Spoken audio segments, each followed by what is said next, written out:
Hello, welcome to City Council's August 17th regular City Council meeting. This is a teleconference meeting with City Council, city staff, and members of the public participating remotely to ensure proper social distancing in this federal, state, and local emergency. Hello, my name is Drew Combs. I'm Mayor of Menlo Park for 2021. I would like to introduce the rest of the City Council and staff member present, Vice Mayor Betsy Nash, City Council members Cecilia Taylor and Jen Willison. Staff present include City Manager Starla Jerome Robinson, City Attorney Nira Doherty, and City Clerk Judy Heron. Agenda review provides advance notice to members of the public and city staff of any modifications to the agenda and any requests from the city council members under city council member reports. Does the city council wish to pull or modify any agenda items? Vice Mayor Nash. Thank you. I would like to, I just have questions about, simple questions, I hope, about L1 and L2. Okay. Any other items of which there will likely be questions, or just a desire to remove it from the consent calendar? Okay, all right, well, with that, then I think that'll be. Mayor Combs, pardon the interruption. I do think City Council Member Taylor has her hand up. Oh, she does. I can't. Thank you. City Council Member Taylor. Thank you, I Mayor. didn't see it. That's okay. Just the informational item, which is in 2.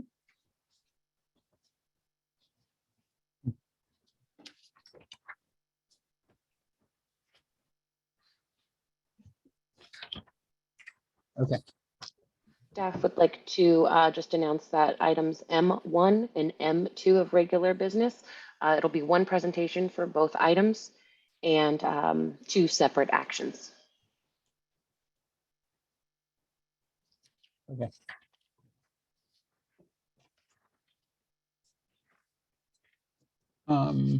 Okay, so with that, if there's no other changes to the agenda, we'll go on to item D of the agenda, closed session. So City Clerk Heron, do we have any public comments for closed session items D1, D2, or D3? Thank you, Mayor Combs. So at this time, if any member of the public wishes to comment on our closed session items at this time, items D1, conference with legal counsel, D2, conference with legal counsel, or D3, closed session conference pursuant to the Government Code regarding public employee performance evaluation of the city attorney. Please engage that hand feature in the bottom of your screen. If you're calling in from a landline or a cell phone, you may press *9 now. This will be the final call for public comment on our closed session agenda, items D1 through D3. And seeing no hands raised, Mayor Combs, you may continue. Okay, thanks, City Clerk Heron. With that, the City Council will adjourn to closed session and reconvene this regular meeting immediately following the closed session.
Welcome back, Mayor, Vice Mayor, members of the City Council. Having all of our members back on our virtual dais, Mayor Combs, you may reconvene the meeting. Thank you, City Clerk Karen. I'd like to reconvene the August 17th regular City Council meeting. Again, my name is Drew Combs, Mayor of Menlo Park. For 2021, I'd like to reintroduce City Council members and staff present, including Vice Mayor Betsy Nash, City Council members Ray Mueller, Jen Willison, and Cecilia Taylor. Staff present include City Manager Starla Jerome Robinson, City Attorney Nira Doherty, and City Clerk Judy Herron. City Clerk Herron, would you please provide instructions to the public and the City Council on how the meeting will proceed? Yes, thank you, Mayor Combs. So at this time, we do ask that the members of the City Council remain on screen for the duration of the meeting, engaging your own webcams and microphones. Staff will engage their webcams and microphones to make presentations as well as respond to any City Council questions. For members of the public who wish to provide public comment, after the mayor calls for public comment on that item, please engage that hand feature at the bottom of your screen. Or if you are calling in from a landline or a cell phone, you can press *9 at that time. I'll just conclude my introduction at this time. Thank you. Thank you, City Clerk Herron. With that, I'd like to introduce City Attorney Nira Doherty to report out from August 16th and August 17th closed sessions. Thank you, Mr. Mayor. There is no reportable action from either closed sessions. Thank you. City Clerk Herron, do we have any public comments for item I1? Thank you, Mayor Combs. So at this time, if any member of the public wishes to speak on item I1, which is certificates of recognition for Eagle Scouts of Boy Scout Troop 222, please engage that hand feature at the bottom of your screen.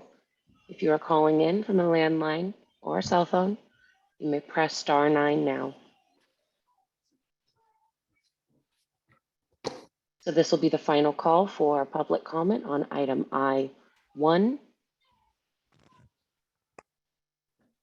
Seeing no hands raised, Mayor Combs, you may continue. All right, thanks. So moving on to agenda item I1 is recognition, certificates of recognition for Boy Scout Troop 222. And so those receiving, there are 3 certificates of recognition presented to Ron Freeman. Excuse me, not 3. These certificates of recognition are presented to Ron Freeman, William Francis Kilmon, Kelvin David Rout, Mateo David Sabio Pace, and Gianluca Andrew Shin of Boy Scout Troop 222 for attaining the rank of Eagle Scout.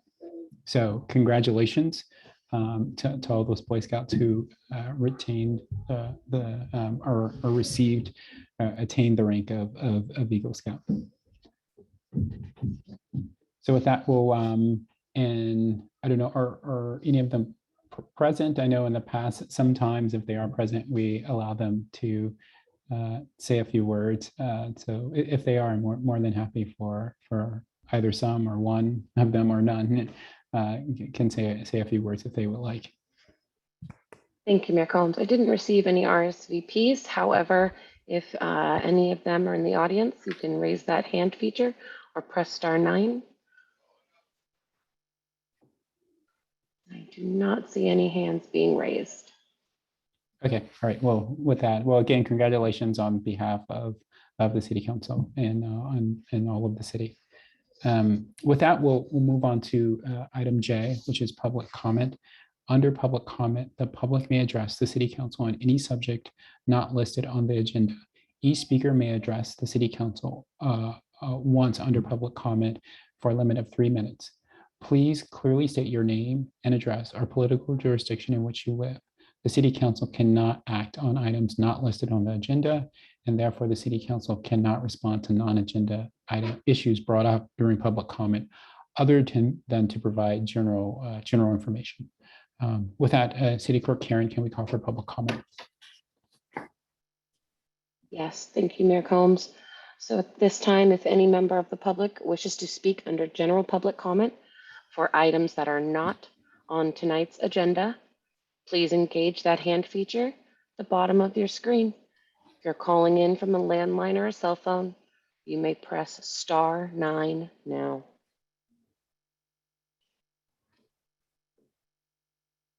So this will be the final call for general public comment for items not on tonight's agenda.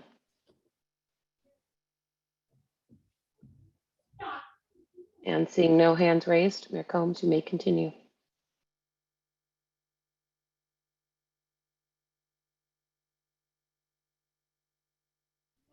Thank you, City Clerk Heron. With that, we can proceed on to the study session. Study sessions are an opportunity for city staff to introduce an item that will require policy direction from the City Council in the near future. City staff will provide a brief presentation. I will then call for public comment.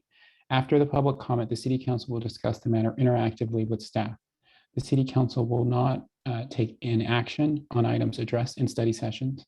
The City Council may provide direction to the city staff for preparation of additional analysis or information necessary when the item returns to City Council for action. With that, this evening's study session item is provide direction on parks projects and the use of remaining Measure T funds. Here to introduce the item is Public Works Director Nikki Nagaya.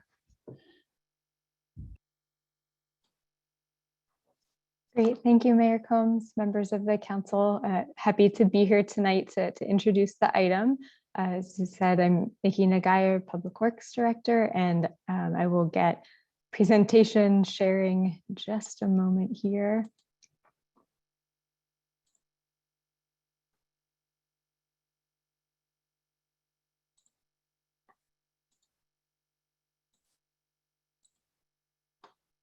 Okay.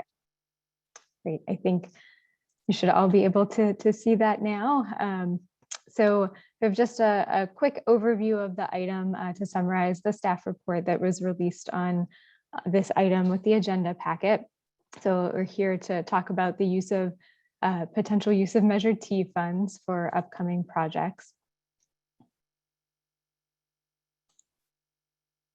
So the essential direction that we're looking for from the council tonight is whether we should proceed with issuing Measure T bonds for the amount needed only for the Menlo Park Community Campus project, which is approximately $8.8 million, or the total amount remaining in the measure, which is about $14 million to include the ability to deliver other parks projects. So just a quick overview of what Measure T is. It was a voter-approved measure in 2001 focused on parks and recreation facilities, allowed up to $38 million to be bonded for the delivery of those projects. And prior expenditures have totaled just under 24 million. So that leaves, as we said, about 14.3 million remaining in the measure at this time. Prior actions by the council in relationship to the Menlo Park Community Campus project have earmarked then $8.8 million for that project. And the balance then remaining in the measure would be $5.5 million. So when we're talking about parks projects, there have been a number of master plan efforts in the city over the last several years that have identified a large number and a sizable capital investment needed in the facilities. And so those are the Bedwell Bayfront Park Master Plan in 2017, as well as a Parks and Recreation Facilities Master Plan that was completed in 2019. The Parks and Recreation Facilities Master Plan alone identified 14 Tier 1 projects, as well as a number of other Tier 2 projects. And just those Tier 1 projects alone total a sizable amount, $20 to $40 million in needs, in addition to then what's identified for Bedwell Bayfront Park. And so we have a number of funding sources for delivery of these projects, general capital funds, recreation in lieu fees from residential development pay towards the ability for new capital infrastructure in the parks facilities as well. And then there's Measure T, as we talked about on the prior slide. The Parks and Recreation Facilities Master Plan did identify the potential use of Measure T for delivery of these projects, but up to the council to provide some direction tonight and the scope of what amount you'd like to see us proceed with for issuance of the bonds. So one of the key issues with the Measure T funds that we want to make sure that we're working towards, and this is summarized in table 3 of the staff report on page K 1.4 for anyone who's following along. But essentially the funds do have an expenditure timeline. And so just to summarize, there are milestones at 1, 2, 3, and 5 years that we need to meet in order to make sure that we're showing that these funds are being spent as anticipated. So just as a snapshot to give you an idea of what this looks like, at year 3, the requirement is to spend 60% of the funds. So in a scenario where we'd issue $8.8 million of bonds, that equates to just over $5 million of expenditures needed by year 3. So we don't anticipate an issue with that. In relationship to the timeline for MPCC, we should be able to hit that with no concern. But in the $14.3 million scenario, we then need to show expenditures of over $8 million at year 3. So that is a little bit harder to meet, still potentially possible, but we would need to make sure that we're moving quickly on a number of projects in addition to MPCC. So what this means, what bond issuance would mean for a typical residential property tax bill is summarized on this screen as well as in the staff report. So the current tax burden on a resident is determined based on the assessed value of their property. So in this table, we're summarizing the potential tax implications for every $1 million of assessed value of a property. So the current amount of property tax that someone pays on the bonds that the city had already issued under Measure T per $1 million is $80. And then for the additional issuance scenarios of either 8.8 or 14.3 $1 million in bonds issues, that equates to an additional $28 or $45 within the total amount of the tax burden summarized in the table at either $108 or $125. So the expected increase would go into effect in the December of 2022 property tax bills. And worth noting here that the measure does cap the cost for properties the tax implications on each $1 million of assessed value to $140. So we do anticipate being under that cap in all of these scenarios. And then 40% of the anticipated increase is expected to be paid by non-residential property owners since it's applied to all property types within the city. But the example we're giving here was for a residential property. So just to summarize again, the requested direction that we're looking for from the council tonight is whether staff should proceed with issuing bonds for only the amount needed for the Menlo Park Community Campus, the $8.8 million scenario, or the remaining amount to be able to deliver other parks projects. And if you are looking to pursue the $14.3 million scenario, we would like some direction to confirm the prioritization of projects as well. That was summarized in the staff report.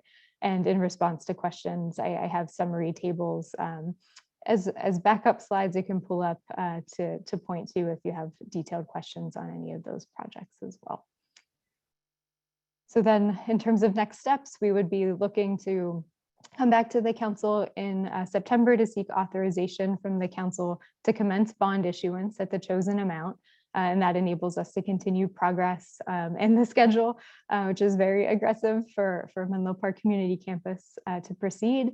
And we also anticipate providing an update to the Parks and Recreation Commission at their next meeting next week in order to make sure that they're up to speed on what direction the council provides as well.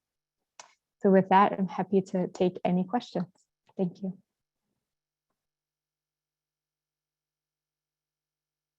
Thank you. Ms. Nagaya, before we proceed to questions, let's call for public comment. Thank you, Mayor Combs.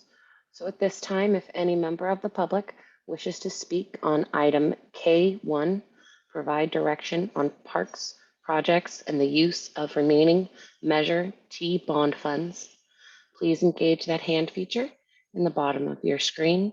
If you are calling in from a landline or a cell phone, you may press *9 now.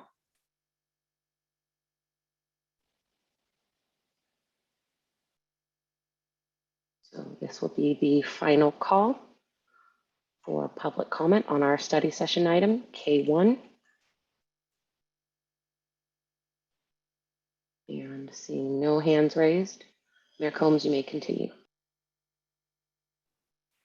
Thank you, City Clerk Heron. So are there questions for Ms. Nagaya from the council?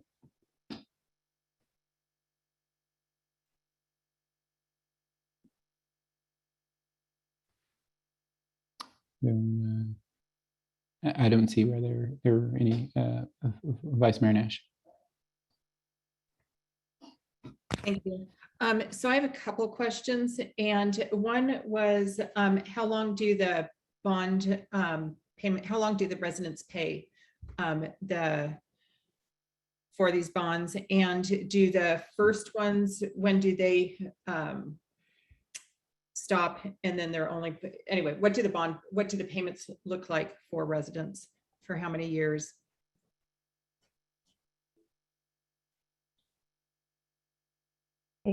Thank you for the question, Vice Mayor Nash, and I apologize. I actually don't know the answer to that question for this particular measure. I'm going to put a call for assistance from their Assistant City Manager Figueros or Deputy City Manager Murphy. Thank you, Nick. Thank you, council members. Good evening. I hope you can hear me. I'm having some audio difficulties. But yes, you can hear me. Great. Thank you. Thank you. Nick Figueros, Assistant City Manager. To answer your question, Vice Mayor Nash, depending on what type of financing mechanism we use, I think that in the past we've used several different methods, some less direct than others, but I think that the recommendation, given our current interest rate environment, would be to go with for the new issuance, would be to go with a 30-year fixed bond, so the payments stay steady over the 30-year period. If the council wants to reduce that term, we can speak with once we bring our financial advisor on to assist with the bonds, they can give us that guidance on the delta between using a 30-year financing versus some shorter period of time. And also if there are benefits to using a variable rate versus a fixed rate. The benefits of using the fixed rate is that it's predictable, it's not going to change, and it's locked in for the term of the bonds. With respect to how much is left on how many years are left on the current issuance, in 2019 we did a refunding, and I was pulling that up while Ms. Nagaya was giving her presentation. I can follow up with the City Council on that. I don't want to misspeak, but we did use the opportunity to lower the interest rate from the previous, so refunding is effectively a refinance. And we used that opportunity to lower the interest rate, which directly benefited property owners who pay the tax. Thank you. And then I had one other question, and that's how much is, right now we're talking about either going out for the 8.8 million or going out for the full 14.3. What is the cost of going out, just roughly, of going out for the 8.8 million? And then if we did it, what would it be if we went for the 14.3 million? And then what if we just went for the 8.8 and then 5.5? In other words, what are the different amounts? How much are we saving by going all together right now? Thank you. Sure. So yes, Vice Mayor, thank you. The general rule of thumb is that there's a minimum, if we're going to an open market and competitive situation where folks effectively bid to buy our debt, which then has the effect of the interest rate decreasing typically. And with the city's credit rating and strong financial position, I anticipate that our debt will be particularly desirable when we go out to the open market. And so there are generally the costs for a bond issuance. The financial advisors will generally tell you it doesn't make sense to issue general obligation bonds if you're in the $3 to $4 million range. So if we go 5.5 or some number on there, we're really getting very close to sort of the minimum where it makes sense. That said, if we do 2 bond issuances versus 1, we're effectively doubling our issuance costs because they're relatively fixed based on the amount of time it takes for the bond counsel and the disclosure counsel and the financial advisor to issue debt. So 1 issuance is more efficient. It happens, at all at one time. Order of magnitude, again, our financial advisor can give us that guidance once the firm is on board. The order of magnitude, I would say each issuance is in the neighborhood of, just for the professional costs, not including internal staff time, is somewhere in the neighborhood of $200,000 to $300,000 per issuance. So if we go 14 million, it'll be about, in the neighborhood of 200,000 to 300,000. If we go for 2 issuances, we would double that to 400,000 to 600,000. Thank you. That's exactly what I was wondering.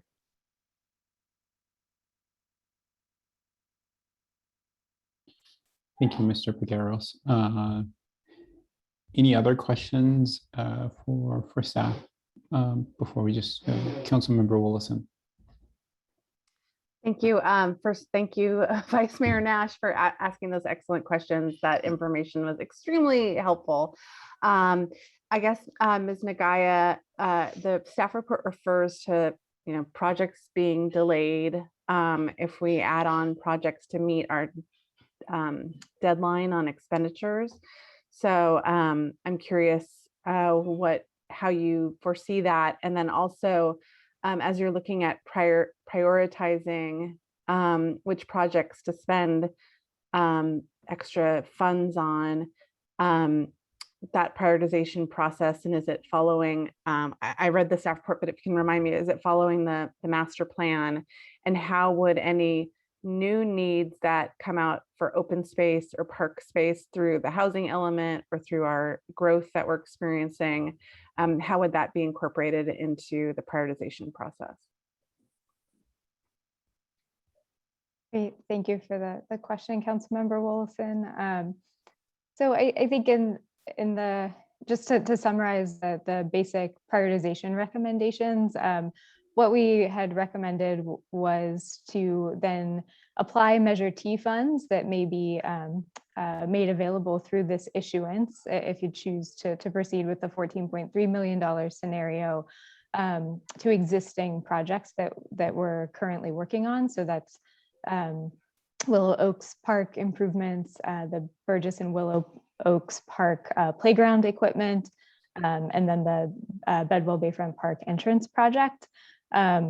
So that the amounts of those projects are currently summarized in the staff report, although we anticipate, particularly for Willow Oaks, that the costs may escalate as we go through the design process in the coming months. So if there are additional projects that we want to prioritize, the typical process we would use would be to refer back to the Tier 1 Parks and Recreation Master Plan project list as the starting point, and choose from those. There was a robust community engagement process with that master plan, and those were kind of chosen as the top priorities in 2019. And then if there are additional open space needs identified through the housing element, I think what we'd want to do is coordinate across the team that's working on the housing element, as well as the library and community services staff, and figure out if there's a path forward to either amend the Parks and Recreation Master Plan priority list or some follow-on discussion about priorities and where the most urgent and important needs are based on those conversations. So I think the ideal way would be an amendment to the plan in some way. Thank you. Just a follow up. So I'm looking again at the staff report. So if we decide to go forward with the 14.3, there's another question then of whether we confirm what you just said of going through with projects that are currently kind of scheduled and using the Measure T dollars, or kind of shifting gears and prioritizing new projects. Was that feedback that you were looking for? Correct. So I think Okay. Most critically would be if you don't agree with the approach to proceed with using the funds for the existing projects, that's something that we would want to get basic feedback on tonight. And then I would anticipate we would want to come back with a more descriptive proposal on what resource needs we would have to proceed with new parks projects in addition to the other projects that are currently in the capital improvement plan, or an assessment of what other projects might be impacted. So I think we can look at it from both sides, the resource side but if we were to start throwing out new projects to fund with Measure T dollars that are not currently kind of in the queue, then we would essentially be jumping over the Parks and Rec master plan and through a public process that was held. Correct. But I would say even if you wanted to start new tier 1 new projects that have already been identified in the tier 1 Parks and Recreation master plan list, we'd still want to bring back an assessment of the resource needs or other projects. Because for things that we haven't started yet, we don't currently have staff waiting for Measure T Parks projects to come through. So we would want to make sure that we assess those impacts as well. Okay, and the extra work in Willow Oaks Park, like the connector paths, is that assumed to be programmed in those pipeline projects, or would that be the latter category? The pathway work in Willow Oaks was funded and is in design right now. That is a different funding source though. So it was transportation impact fee dollars. And so we wouldn't necessarily recommend replacing those funds with Measure T dollars at this point. Okay, thank you very much.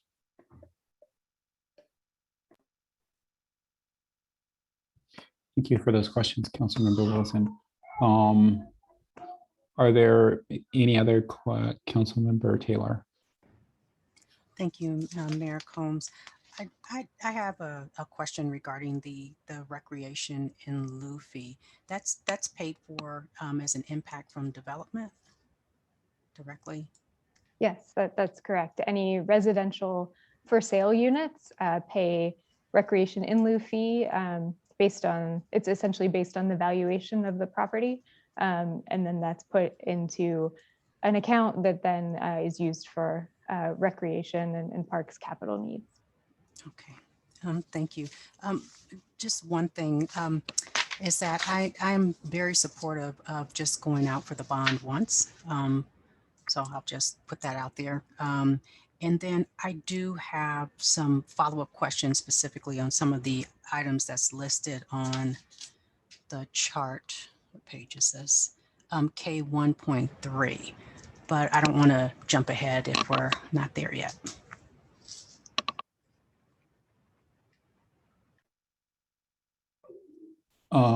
Thanks, Councilmember Taylor. But yeah, so let's use that as a prompt to see where the council stands regarding that first decision of going out for the funds just to cover the MCC versus going for the full amount that is available. Vice Mayor Nash. Thank you. So I'd like to hear a little bit more about the prioritization and the resourcing, especially staff resourcing, beyond Parks and Rec and what the implications are for the two different options? Because I guess I don't feel like it obviously makes sense to me, you know, if we can only go out once, but I'm just not confident that we have the resources, the staffing to be able to handle that. And so I'd love to hear Parks and Rec, how would they handle that, and beyond Parks and Rec for other general administration, whatever else might be touched. How does that impact? How does our decision impact those resources? Yeah, I think that's the question of the day.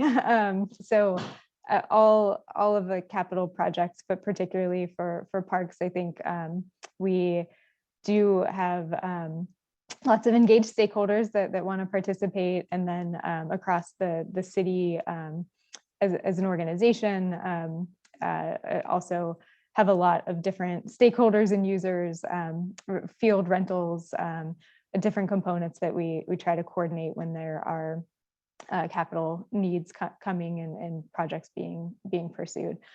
So I think if the desire is to see additional parks and recreation master plan projects be advanced from the tier 1 priority list, I think we're probably better suited, better teed up to be able to pursue those than we would be to identify and start something that hasn't been kind of vetted through some sort of master plan process to date.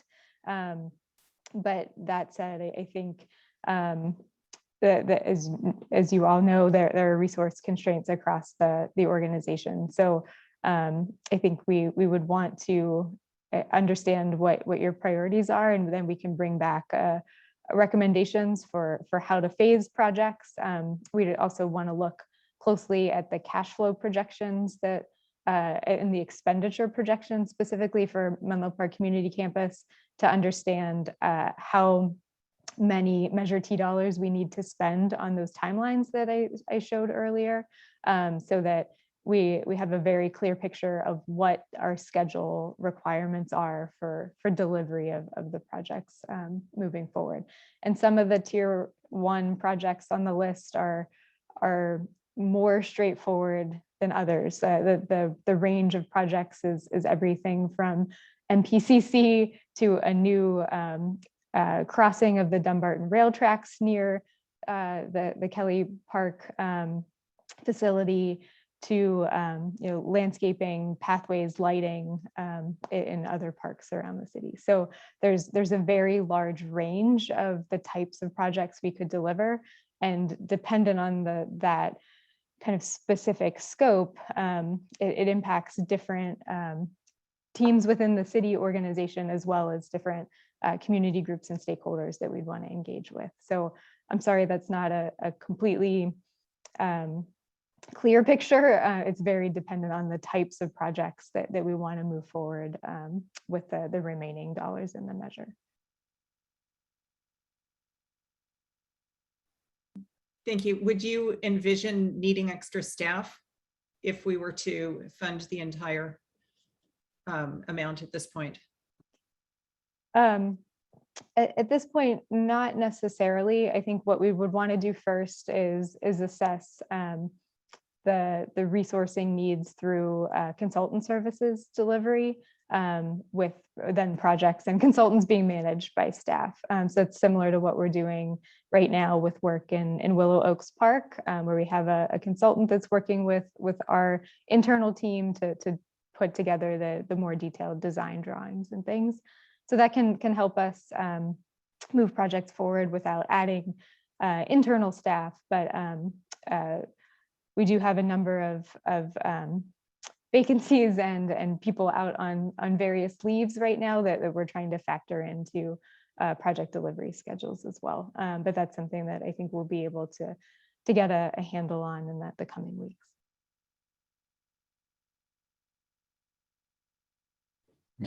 Thank you for those questions, Vice Mayor Nash. Back to, I like to see, like, again, regarding that first question, like, where is there a consensus from the council going with, is there consensus with going with the funding just related to what's needed for MCC, Menlo Park's contribution to that project, or is there a desire for more expansive funding?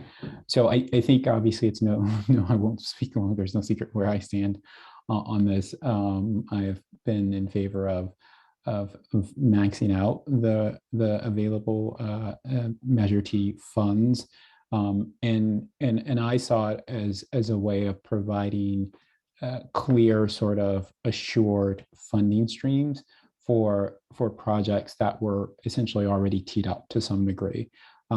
Projects are already identified. I did not, as I envisioned this, see us as a process of going out and creating new projects, but just as a way of solidifying those projects that are in the pipeline. And again, it's no secret of that I have. There's a project in there that I'm very, very passionate about.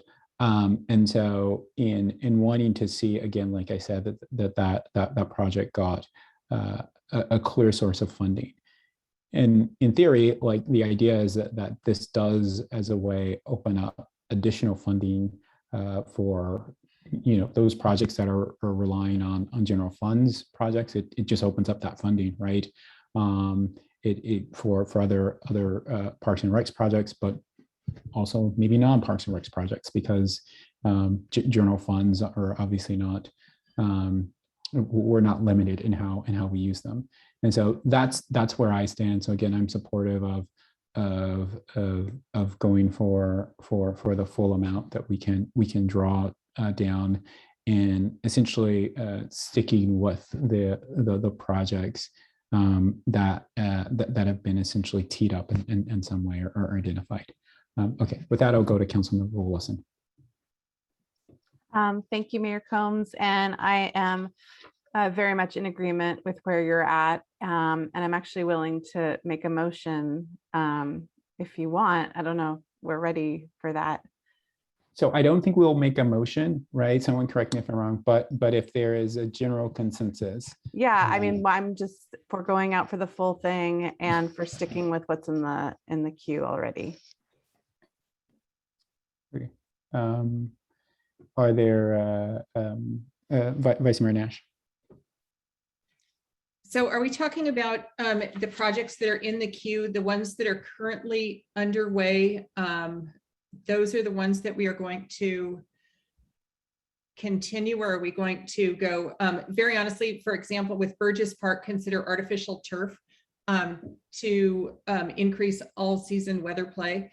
I have a lot of concerns about artificial turf, and I know that there's more studies out there. I'm not up to date, but I know that there were concerns about the health of people, the players on the turf, and just there's certain projects which I guess I'm concerned. I'm a no vote. I'm concerned about two things. One is I don't see us stretching the resources right now, and I know that it's financially prudent. I just don't see us being able to fold this in with the resources right now.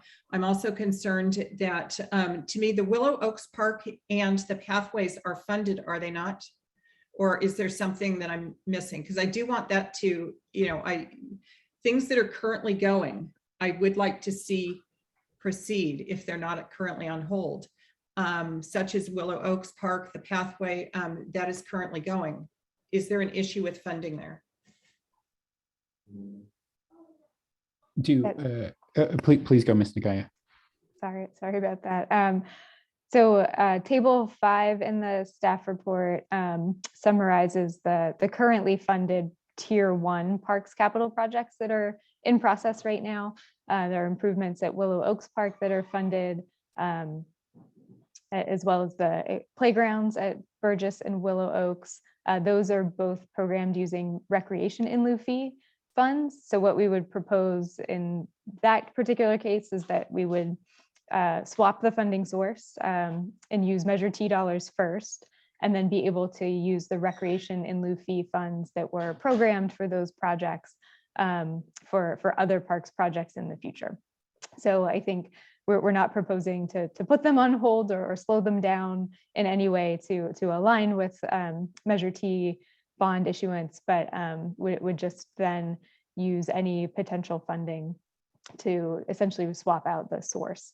As I mentioned earlier, we do anticipate that we will need more funding for the current scope of improvements at Willow Oaks, just based on cost escalation and then what we saw with construction of our last playground renovation at Nealon Park and the last restroom constructed at Lyle. So I think that would the potential to tap additional Measure T dollars for providing a dedicated source of funding could be helpful in that case. And then with the freeing up of those recreation impact fee dollars, we could then in the future use those funds to deliver other tier 1 projects that are identified in the Parks Master Plan, but the council always has full discretion on choosing the priorities of which projects move forward. So if there's a project on the list that you have concerns about, we would have opportunities for the council to weigh in before we're proceeding with any sort of detailed work or construction on any projects that aren't currently in progress. Thank you, Ms. Nagaya, and just to follow up on Vice Mayor Nash's concern, like the artificial turf. Like again, that's not a foregone project, right? That is just lacking funding. Like if there is a decision to put artificial turf down, that is a decision that will come to council, and council will make a decision on that. Just so I can understand, correct? Yes, that's correct. Okay, let's go to council member. I'm sorry, Vice Mayor Nash, please continue. Sorry. Thank you. So I guess what I'd love to hear from Ms. Nagaya is, so if we take the on table 5, the amount that's eligible for Measure T funds, and we take those funds and add in the funds that are going to be used for MPCC, are we staying ahead of the amount that we must use in order to not be, I don't know what the consequences are, but there was ahead of that 60% over 3 years that we need to required Measure T expenditures? Yes. So we are staying ahead of that. Because I thought that was a concern in the staff report, that we would not be able to spend the money fast enough. The concern is if we wanted to not use the funds for Willow Oaks, Bedwell Bayfront, and Burgess Park projects that are in process, but instead identify new parks projects, either off of the tier 1 Parks and Master Plan list or new projects that hadn't yet been identified, that we wouldn't have the resourcing or the ability to deliver in that scenario.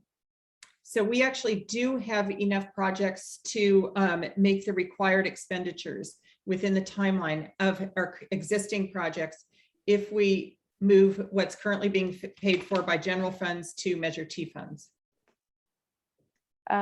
Correct, but the just one minor clarification is they're not being paid by general funds, they're being paid by Rec and Loopy funds. Okay, thank you. But yes. Okay, in that case, I withdraw my negative and I'm still thinking. Okay, thanks very much, Vice Mayor Nash and Ms. Nagaya. Yeah, thanks for that clarification. I also mentioned sort of general funds, and that's not correct. Of the funds that will in theory be replaced with Measure T funds. Councilmember Mueller.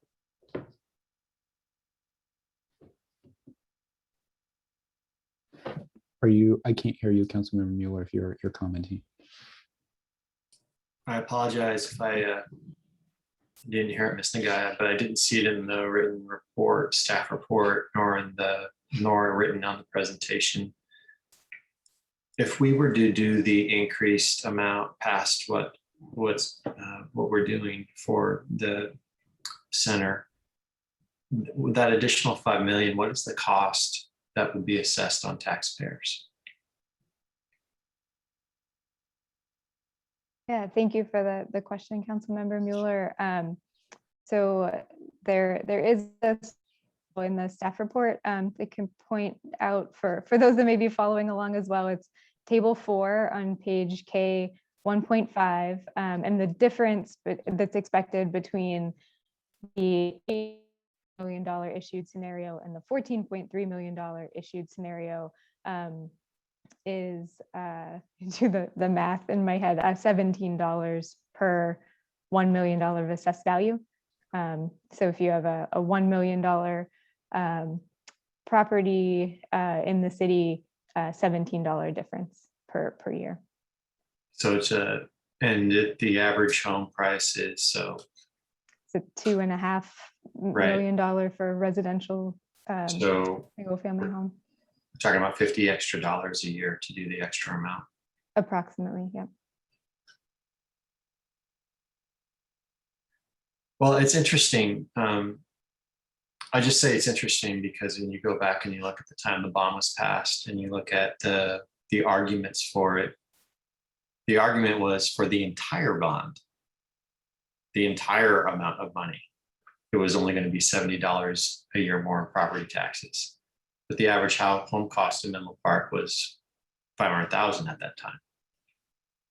So that being said, I'm going to go ahead and support this because I think that eventually what will happen is the city will go back to get this money later, and I don't want to pay the $200,000 twice. But I would, as part of the motion, want to take this money and put it aside, and with the understanding, because I think when you go out to bond and ask the public for something, they're expecting, and specifically, they're expecting that you're going to be using that money as sort of beyond just general maintenance, beyond general projects, but it's a value add on top of what the normal city business is. But I will support going out for the full amount because I think it saves us quite a bit of money doing so. Vice Mayor Nash. Thank you. Are we able to put it aside? I thought we were not able to go out for the money and then put it aside because of required Measure T expenditure timeline.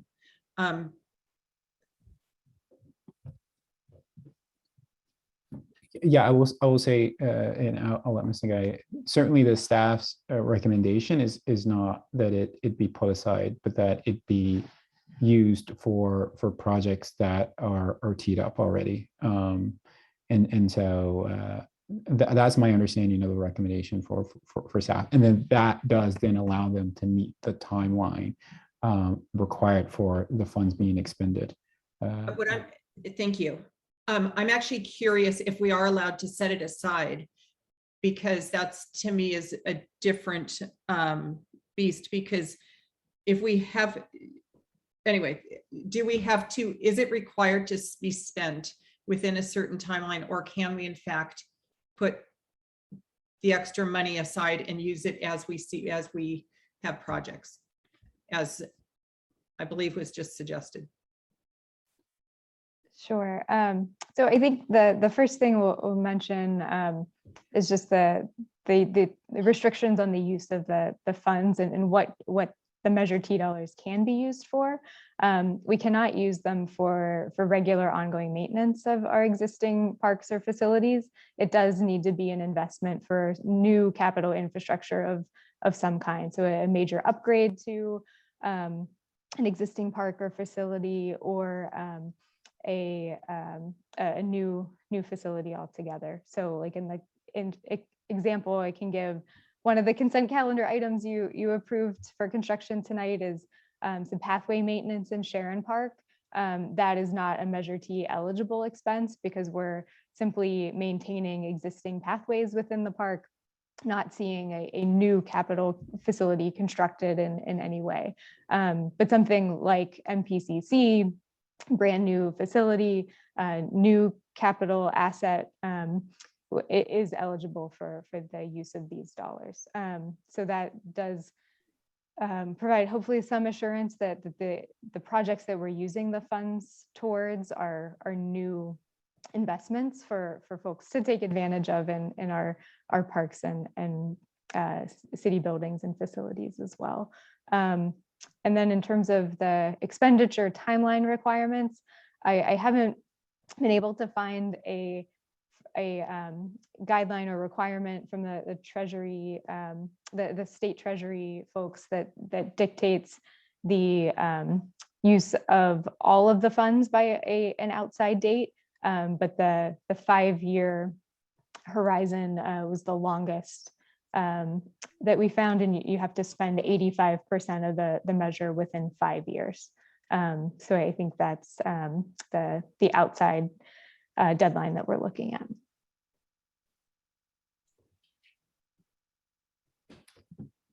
Thank you, Ms. Nagaya. And so,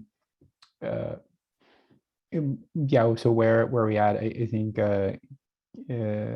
certainly Councilmember Willison, I believe, expressed support for going for the full amount. I expressed support for going for the full amount.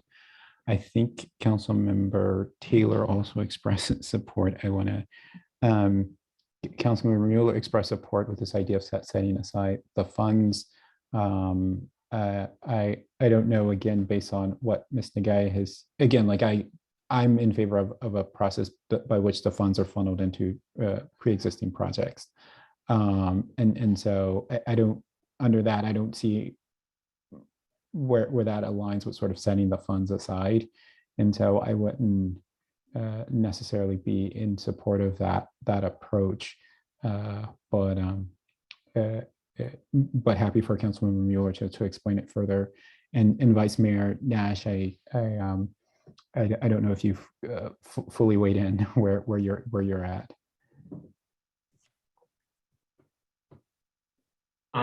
I'm happy to explain. So Mayor Combs, if through the process of funding those pre-existing projects, they're going to be brought to us.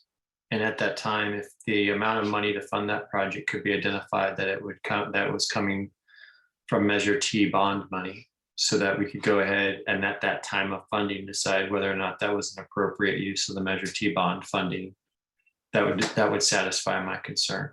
But I don't want us to, I want us, as we go forward and we look at projects to approve them, to be aware when we're spending the Measure T bond money. Okay.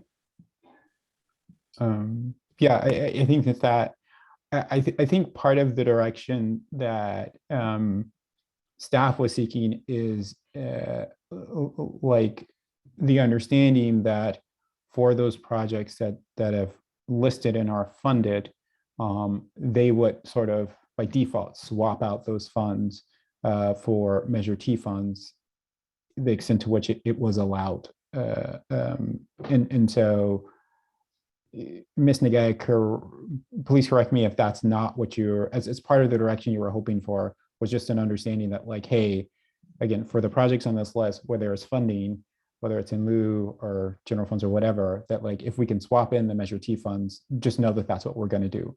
Or were you saying that like at some separate date, we will still bring this back for you for some sign off? Again, I know this is a study session, so this is not like the fait accompli of any of what we're discussing, but just some sense of like, was that sign off going to be as part of the direction you take from the study session, or was that sign off going to be, you know, some later point before you start issuing checks? Yeah, good questions for sure. So in the projects that are currently funded, the council would need to take an action to amend the budget in its current form at a future time. So we were looking for the general direction that's how we wanted to proceed. And I think the most likely place that we would want to do the amendment would be at the mid-year review that we would normally do in early 2022, kind of partway through the fiscal year. For any additional future projects, the council would need to identify those through the capital improvement plan review process that happens with the budget adoption each year, and the funding sources would be identified as part of the CIP development. So you would have an opportunity to weigh in on affirming that the Measure T funds are being appropriated towards projects that are appropriate as well. Thank you for that clarification. Councilmember Wilson and then the Councilmember Mueller. Yeah, thank you. Two things. One is I do feel comfortable using these funds on the pipeline projects. I was just rereading page 1 that has the language from the bond, and it uses words to renovate and improvement of such facilities. So I think it is very explicit that when voters approved the bond, that those were the uses. And then if we were to veer from the pipeline projects, it would make me a little nervous. Well, for many reasons, but one would be, I know that a lot of these, even though they're parks projects, fall with public works and capital improvement, and a lot of transportation projects we know are capital improvement. So it could just rejigger like lots of things. So I feel really comfortable going out for the full amount, using that money in the pipeline projects that's identified that'll get us to that three-year, 5-year mark. And so that's where I'm at. Thanks. Thank you, Councilmember Wilson and Councilmember Mueller. Yeah, so the reason why I think there should be heightened scrutiny of the Measure Bond money, the Measure T money, especially when I look at this list, and I look at how historically we spent money on parks in the city, is very candidly, we are in districts now. And it would be very, I think, appropriate when you're looking how you're going to measure T money. You would look at how the Measure T money has been spent historically in different parts of the city, and then how the money will be spent going forward, because all of the city taxpayers are paying into that bond, and all of the parks in each part of the city need to have appropriate investment. And so, and candidly, I'm not sure $5 million is going to cover, the extra $5 million is going to cover everything on this list. And so by understanding that, where the money has been spent in the past from that Measure T raise, and then looking at the list, we can figure out perhaps where Measure T money should be spent going forward. Thank you. Thank you, Councilmember Mueller, and I'll just quickly reiterate before going to the Vice Mayor, that certainly music to my ears, completely supportive, as I've said in the past, right? If you look at redevelopment agency and Measure T funds, of which to date $40 million has been expended, 400,000, 1%, right, has gone to Willow Oaks Park, which is the only park in District 2. And it's not just that like there is this sort of delta when it comes to funding, it is that there is actually sort of real impacts on the ground with regards to that lack of funding. And one is that if you look at the basketball court at Willow Oaks Park and you compare it to the court at Jackalow Park, there is a difference. One is a smooth, clean, nice looking basketball court. One is an asphalt sort of crumbling, falling down basketball court, right? If you look at the paths in parks in other parts of the city, I have not seen a path that is in the state of the Willow Oaks Park path. I would challenge anyone to show me a park path that is in the state of the Willow Oaks Park path. So I'm all in favor of let's be very sort of transparent with regards to where the money has been spent in the past and where are the plans to be spent in the future. And again, it's not just about money being spent, it is that there are real impacts and results of that. Like if all the money went to other parts of the city and Willow Oaks Park looked great, then I wouldn't have any complaints. But you do see that lack of funding, which is again one of the reasons why I wanted to do all that I could to assure the funding sources for some of those upcoming projects with regards to the park. And yeah, I hear you. I don't think $5 million goes far. As you look at like all these projects, I think there's still lots out there that can be done. So yeah, just to say I'm supportive of that approach, or just sort of looking at this in that framing. Vice Mayor Nash. So I read this report and really felt that staff was saying we cannot handle more. And so as one last, I guess I would love to hear from the city manager if it's possible to get City Manager Jerome Robinson to just make a comment about the staffing and whether we can handle this. Although it looks like regardless, we'll proceed.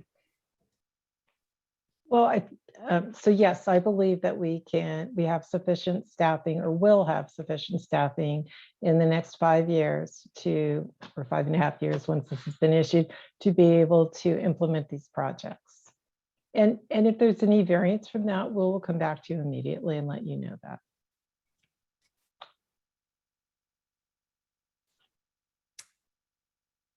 Thank you. Then I will support this. Okay. To Ms. Nagaya, so do you have the direction you need? Is there some specific additional direction that you want, or a question that you want answered from the council? No additional direction needed, but let me just summarize what I think I heard from the council, just to verify that we have everything right. So that's proceeding with the issuance of the remaining amount of the measure, the $14.3 million remaining, and then proceeding with using the funds for MPCC as noted, as well as the existing parks projects that are currently funded and eligible for Measure T dollars in the CIP. The council would then authorize those changes as part of a future action and a budget amendment, likely through the mid-year budget. And then any additional expenditures you would see either for specific projects in a one-off action or through the adoption of the CIP each year. Is there anything that we missed? Councilmember Taylor. Thank you. I just wanted to clarify, are we going over the table 1 on page K 1.2 and 1.3, or is that something we will follow up on when this comes back to the council?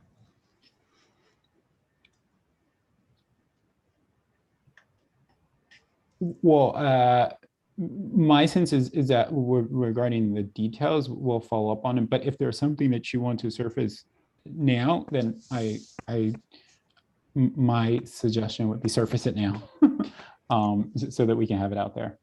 Okay. Well, I just wanted to clarify. There's some projects that are on the list that are either partially funded, or the design is only funded, or it's not funded at all. And so that would obviously come back to the council for funding. Is that correct, Ms. Nagaya? That's correct, but I think as some of the council members said tonight, that the full list of projects in table 1, there's not enough Measure T funding to complete remaining in the measure to complete all of them.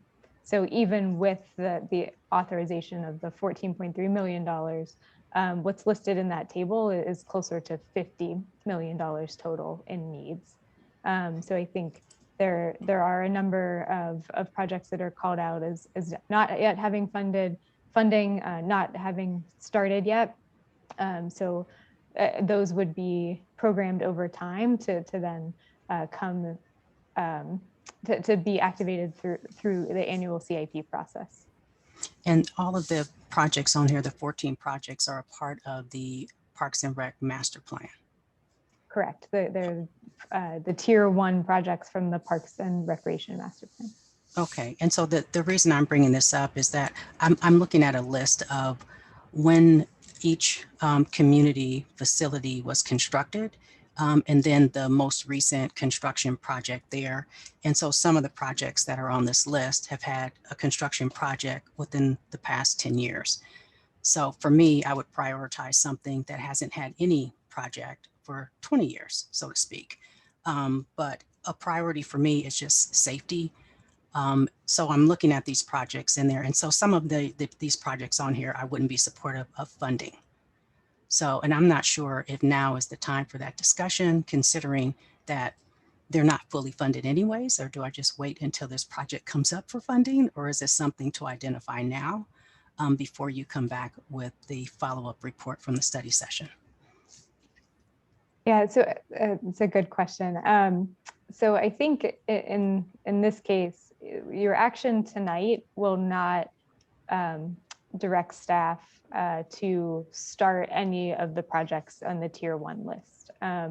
What we're proposing is the projects that are already started, we will continue to work on, but with a different funding source, paying for the expenditures instead of the current allocated funds. So the council will have future opportunities to provide input on future priorities projects, or take some or all of the projects on the tier 1 list off the table. I think Vice Mayor Nash earlier raised some concerns about one of the projects. I think if you have any specific concerns that you want to share tonight, we're happy to take that feedback. But before any changes are made to the Parks and Recreation Master Plan, I think we would want to bring that back to the full council for a future discussion, rather than eliminating a project just based on the council meeting tonight, because we haven't noticed that to the community that would be part of the direction that staff gets tonight. Councilmember Mueller. You're still on mute. Sorry. I just have one thing to add to Ms. Nagaya's recitation. I actually, like Councilmember Taylor, would like to, when it comes back to us, to not just be that all of these items are funded in the mid-year amendment, but I would like to go through whether or not we're going to switch out for Measure T funds at that time. So I just wanted to make sure that was clear that it's just not that what we're not going to see at the mid-year is just an amendment and these things get the money. I actually want to go through the process of talking about which ones get the Measure T funds swap out, if my colleagues are in agreement with that. Yeah, I'm supportive of that approach. Ms. Nagaya, do you have any concerns with that? Yeah, I think that should be fine. But I just want to make sure everybody's clear. What we're proposing to be funded at mid-year are improvements at Willow Oaks, the restroom project, the playground equipment, and then the dog park. The pathway improvements are funded through a different source we mentioned earlier. Burgess Park playground equipment, and then the Bedwell Bayfront Park entrance project. So it's not the full list of projects in table 1, it's the short list of projects in table 5. So we're happy to then itemize those as part of the mid-year report, so that you can talk through each of those. But that's the list of what would be proposed for funding through the budget amendment. Yeah, and I just like that. I'm supportive of Councilmember Mueller's ask for that essential extra lever or check-in. I do understand though that like if we're not doing that, then we're possibly like setting ourselves up not to meet the timelines that are sort of embedded in using the funds. And so so if we are going to sort of be making changes, it seems like at this check-in in a substantive way, then there'll be lots of ripple effects that we'll have to deal with. But I'm, again, like I said, so and understanding that that's what we're walking into, but I'm totally fine with having that additional lever. Councilmember Mueller. Yeah, and I would suggest to staff that you may consider adding some others from the other list, then in case council decides they'd like some alternatives in that meeting. Vice Mayor Nash. So I'm just concerned that we're now going away from what we had just approved, which I thought was going to be a fairly straightforward. We're taking the projects on table 5, taking the money that was either that's indicated as the estimated budget amount and swapping out the Measure T, and then also having the MPCC money, which has already been discussed. And so I'm concerned that we're now going to be adding more work for staff and another layer of complexity. Vice Mayor Nash, I now share your concern. As one sort of, I was talking through giving this extra check-in but no, I think your concern is valid. We're adding sort of like, do we substantively have a disagreement with what staff has identified as what they're going to tee up as using the Measure T funds? If we have that disagreement, then I think we should vote. We should give them direction not to pursue. And so I'm actually supportive of how you're looking at this now, and that let's give them direction specifically related to the projects that they have identified. And if there is some need for some additional check-in, then I think that the stance should be that, like, I don't want to give them that direction, and I want to do some other approach. Maybe I just want to pull down the funds connected to MCCC. I want to, since the city manager chimed in, I want to go to her, and then I'll go to Councilmember Willison and Mueller.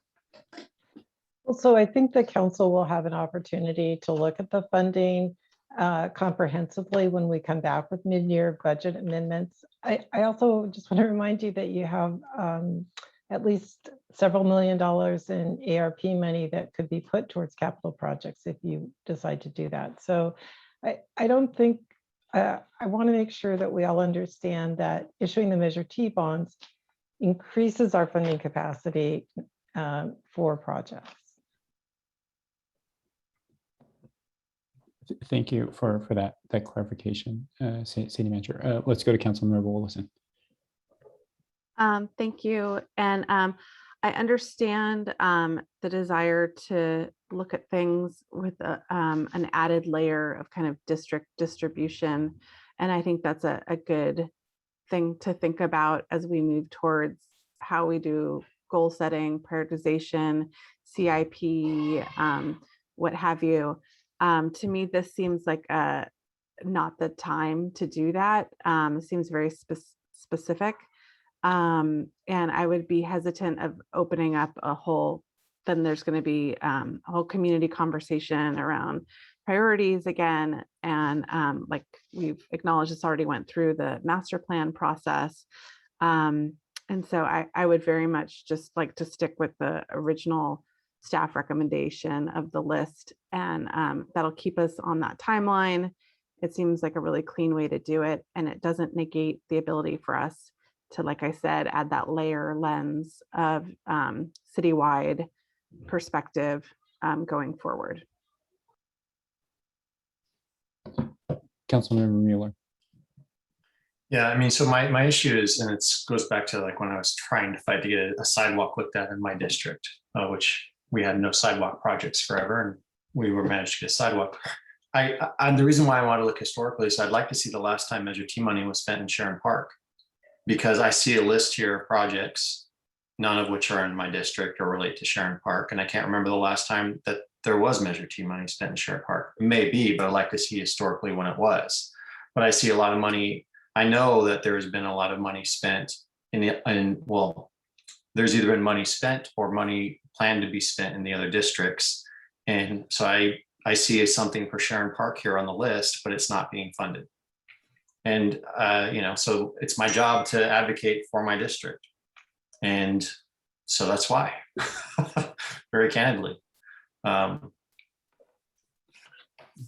Vice Mayor Nash. So if as an appendix, there was a prior staff report that lists completed Measure T projects.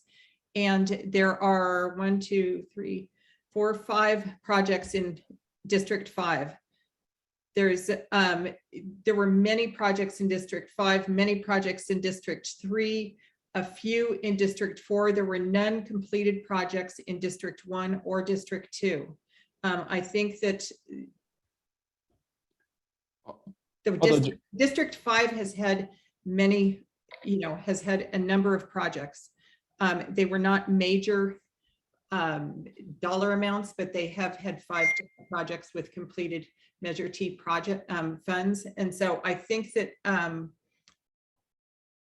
we do need to come back to this. We do need to look and just see, but there have been projects in districts 3, 4, and 5.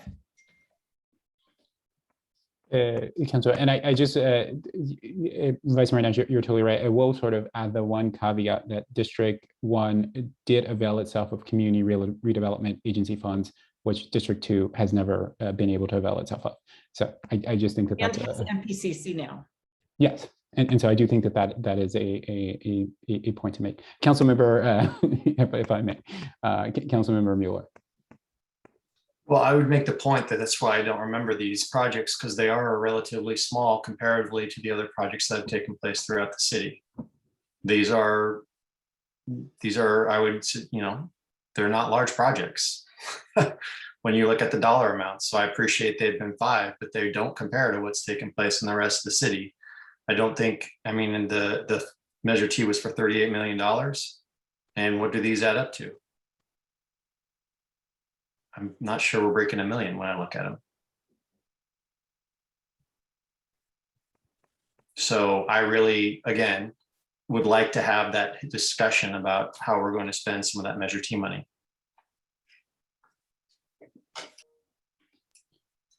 Councilmember Willison. Yeah, I see the district conversation, but like in terms of the Burgess and the Arriaga, that's the community center.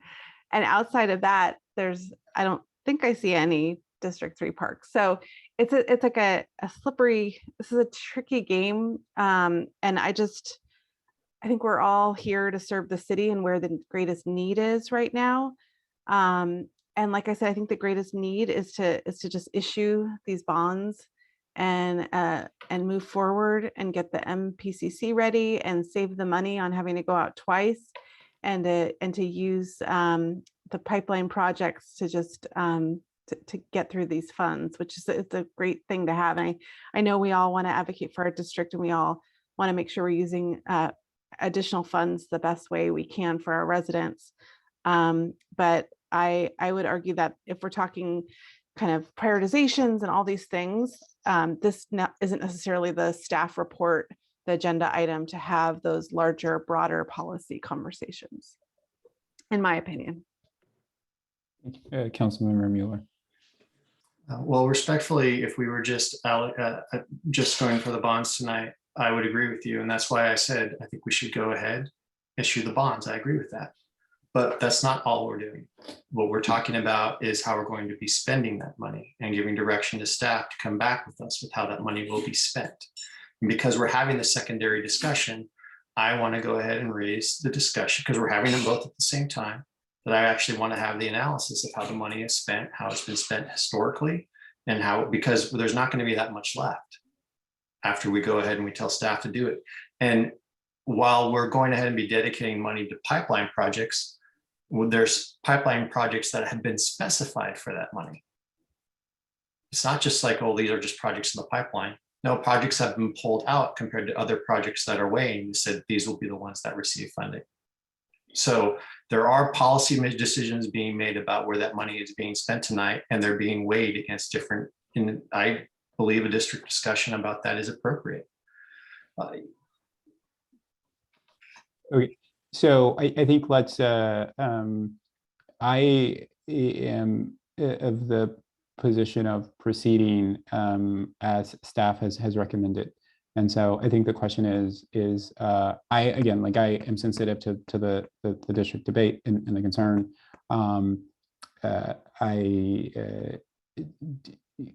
Given where we are in this process, I'm comfortable with proceeding and not layering on the district debate. And so the question is where are we at? Where is there consensus? Where is there majority support? So is the support for an approach that layers on a district sort of analysis that doesn't, well, essentially an approach that just is for this discussion, just focuses on pulling down the extra funds and sort of leaves as to be resolved later a debate about like sort of where those funds are used, or is the direction to pull down the funds and to some degree accept how staff has suggested that they be utilized. And so I think that's where we're at. Councilmember Mueller. Can I make a suggestion then that we just pull the Sharon Park item and add it to the list of items that will be funded? If people don't want to have the historical discussion, would anyone be amenable to doing that? The answer is no, right? You're shaking your head no, but the question would be why? it's in the pipeline chart with the rest. And if you look at historically what's been spent, it doesn't compare to the rest of the city. And that's why I want to have the substantive discussion at a later time. Because very candidly, it's just like when I was trying to get the sidewalk funded in my part of the city. There'd never been a sidewalk project funded. And sometimes people make the comments, no one ever goes up there. But there's a large portion of the city that actually does live there, just like there was a large portion of the city that lived near that goes by that sidewalk to school. Drives by it every day. So I actually would like to have this discussion. If you looked at how much money was spent into Measure T bonds by the part of the city that actually uses Sharon Park, and then you turned around and you said, well, this was what you got for your investment, would it be equitable?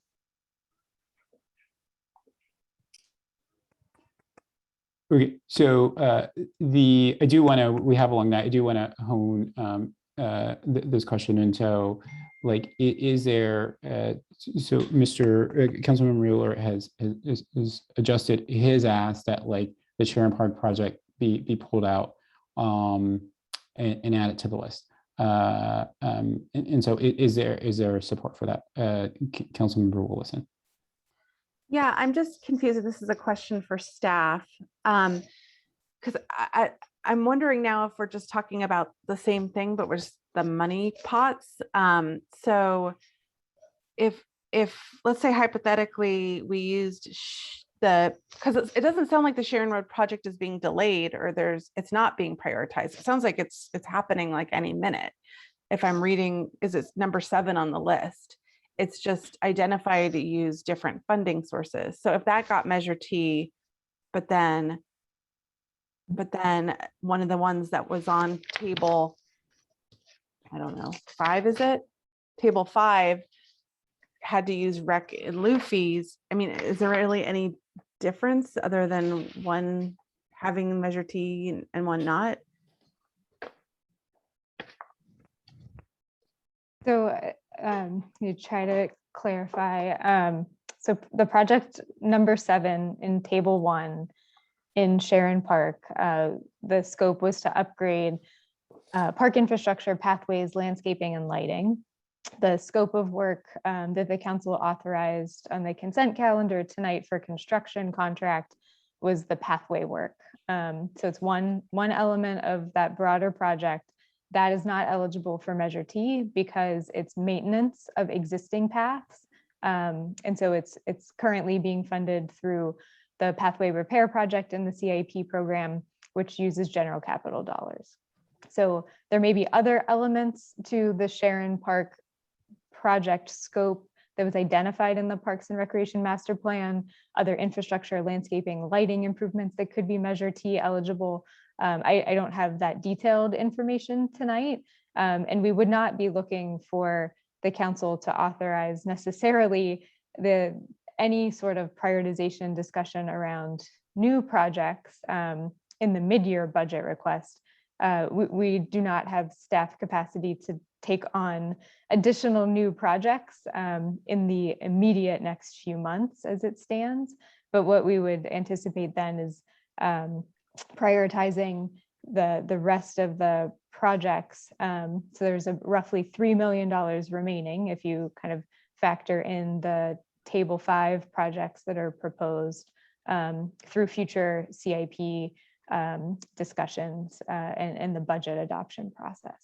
So that's, I think, what we generally propose. We could also factor in the ability to come back to the council with a review of historic spendings by district between now and the next CIP discussion, which would typically happen next spring. So that's another possible check-in point. But those are just a few suggestions of potential paths forward. Councilmember Taylor, and then Councilmember Taylor. Thank you, Mayor Combs. I just had a question about Table 5. And I know this is maybe about saving money. It says having Burgess and Willow Oaks Park playground equipment currently budgeted for the design of both. But is there, even if the design is done together, is there a way to bifurcate it so that we can see how much is being spent on each project?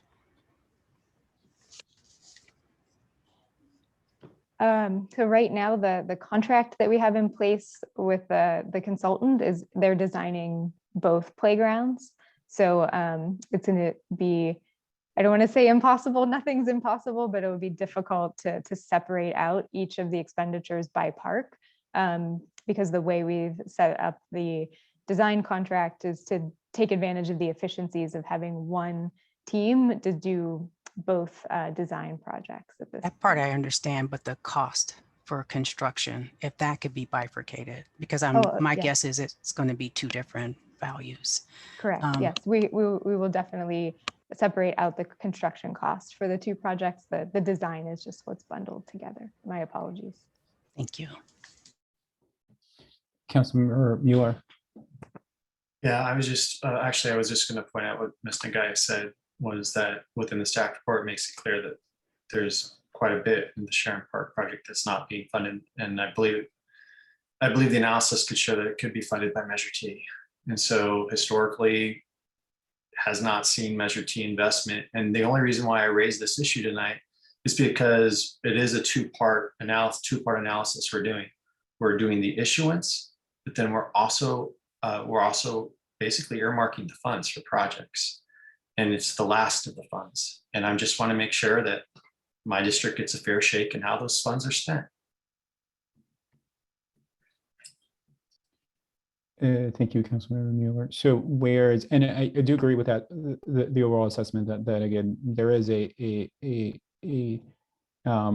not 100% committing to the exact usages, but we are sort of at least providing some direction or indication that the usages that staff identified, that they should proceed under the guise that's what that the council would be supportive of swapping currently the funds currently put in place for them for Measure T funds.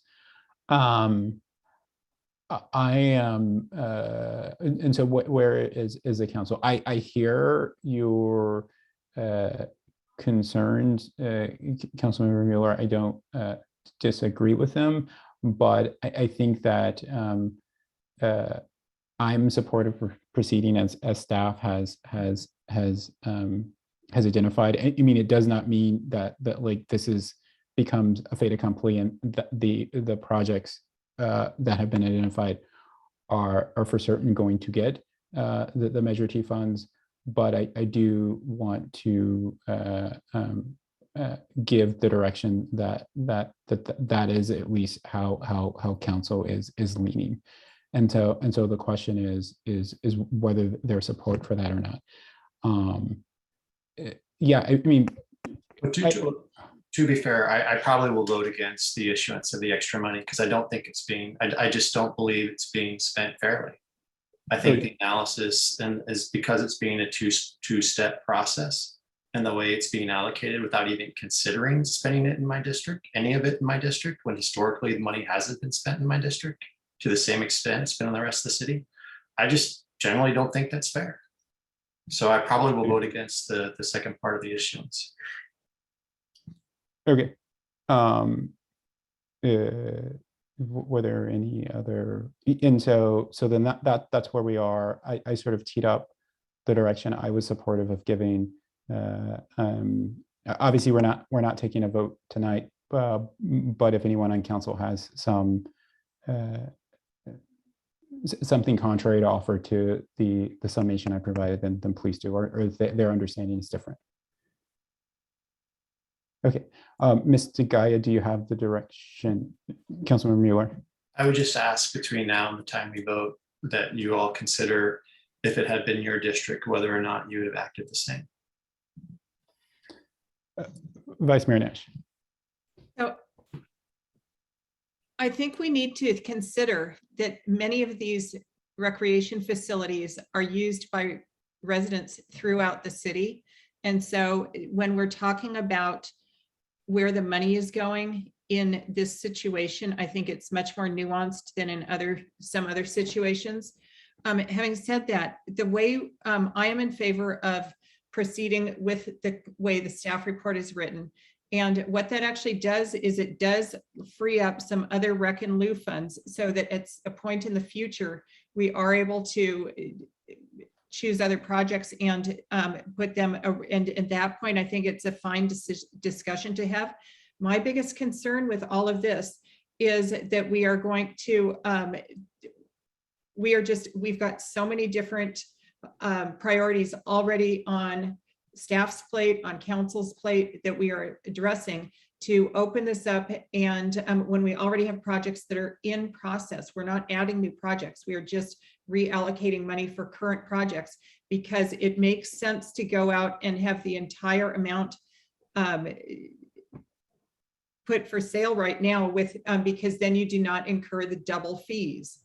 So that is why I think it makes sense to proceed right now, to proceed with current projects that are already staffed and to reallocate the money as we can, which means, in my understanding, that we will meet timelines that are required for Measure T expenditures. Thank you, Vice Mayor Nash. Councilmember Mueller.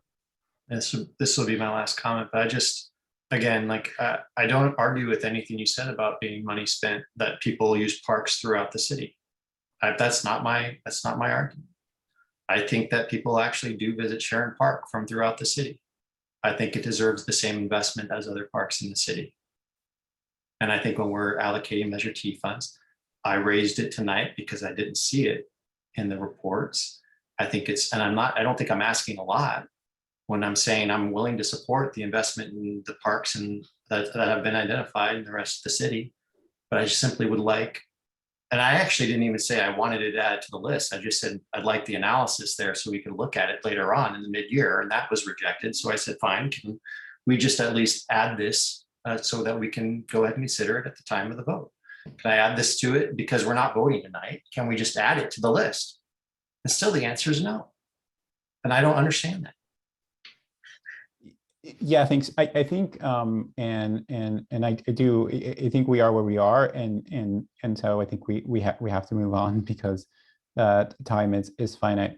What I would say, and I admit it's been a couple of months since I've been to Sharon Park, but the argument I had said is not just that there has been a lack of investment or disinvestment, but that there is an actual sort of on the ground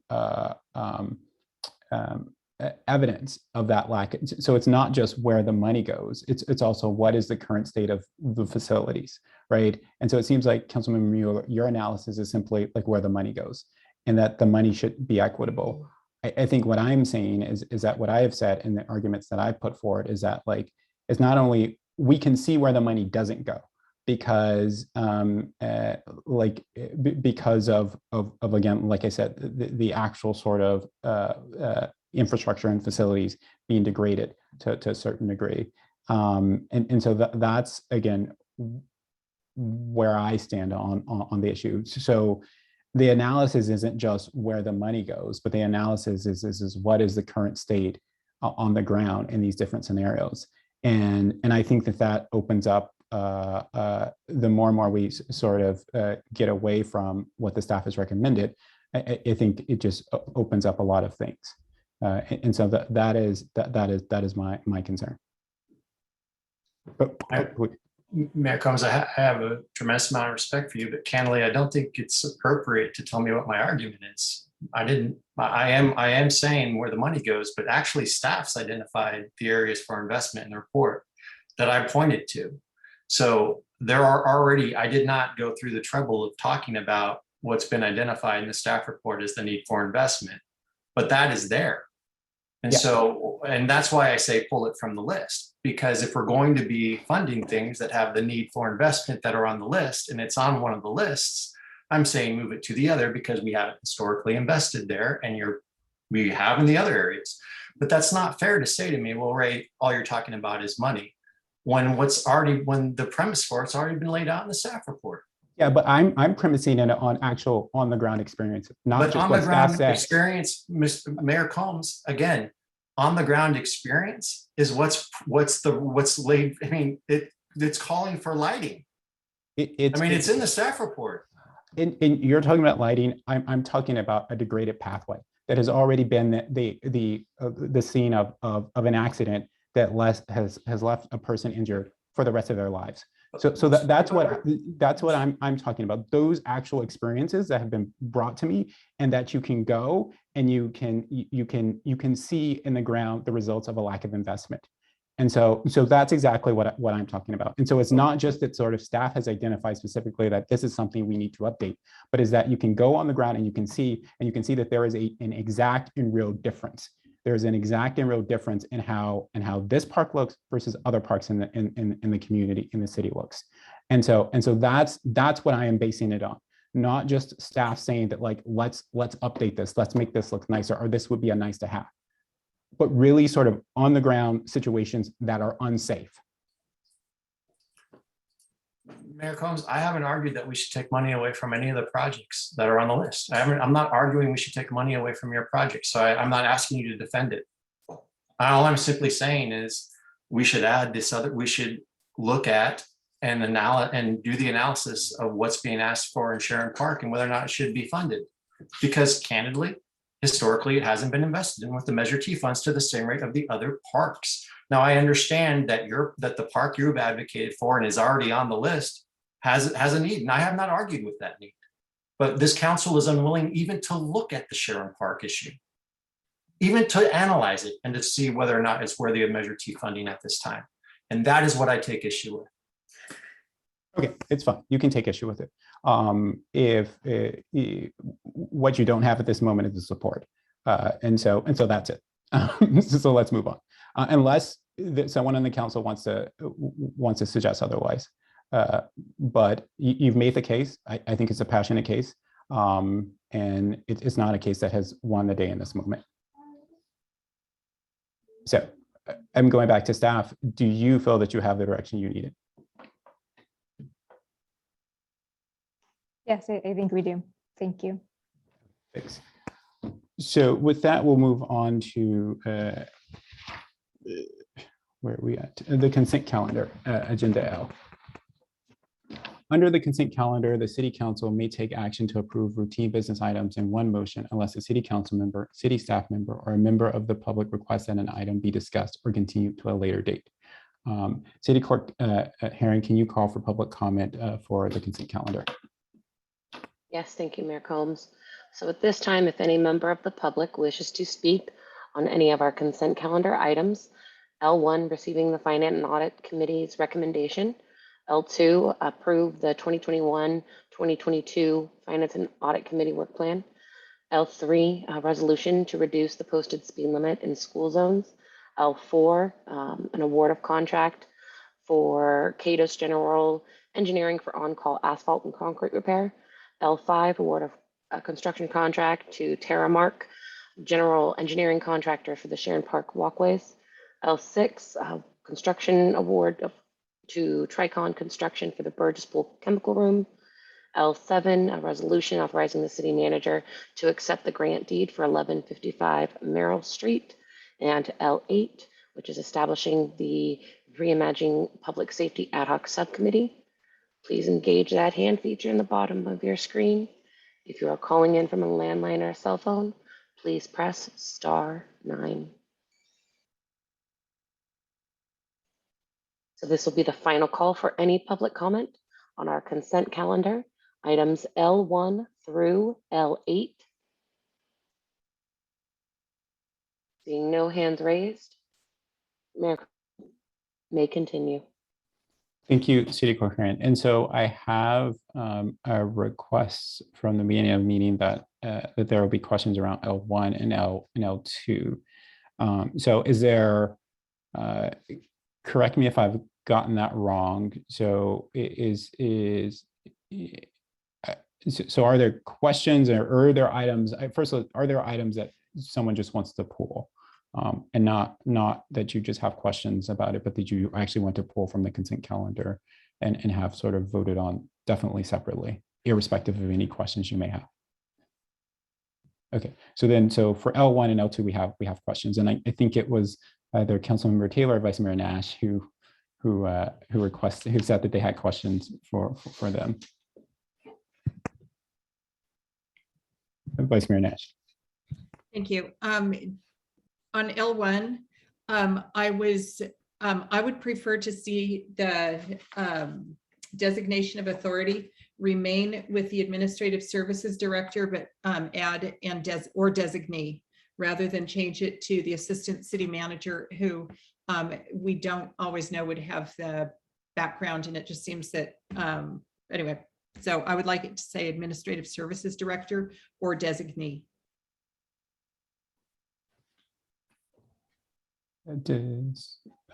I have no objection. Did the staff have any additional information to add on that request? Yes, thank you for the question or the modification, Vice Mayor. I just want to confirm that the policy, that the investment policy specifies who can designate the CFO. And sorry, I'm in another policy right now.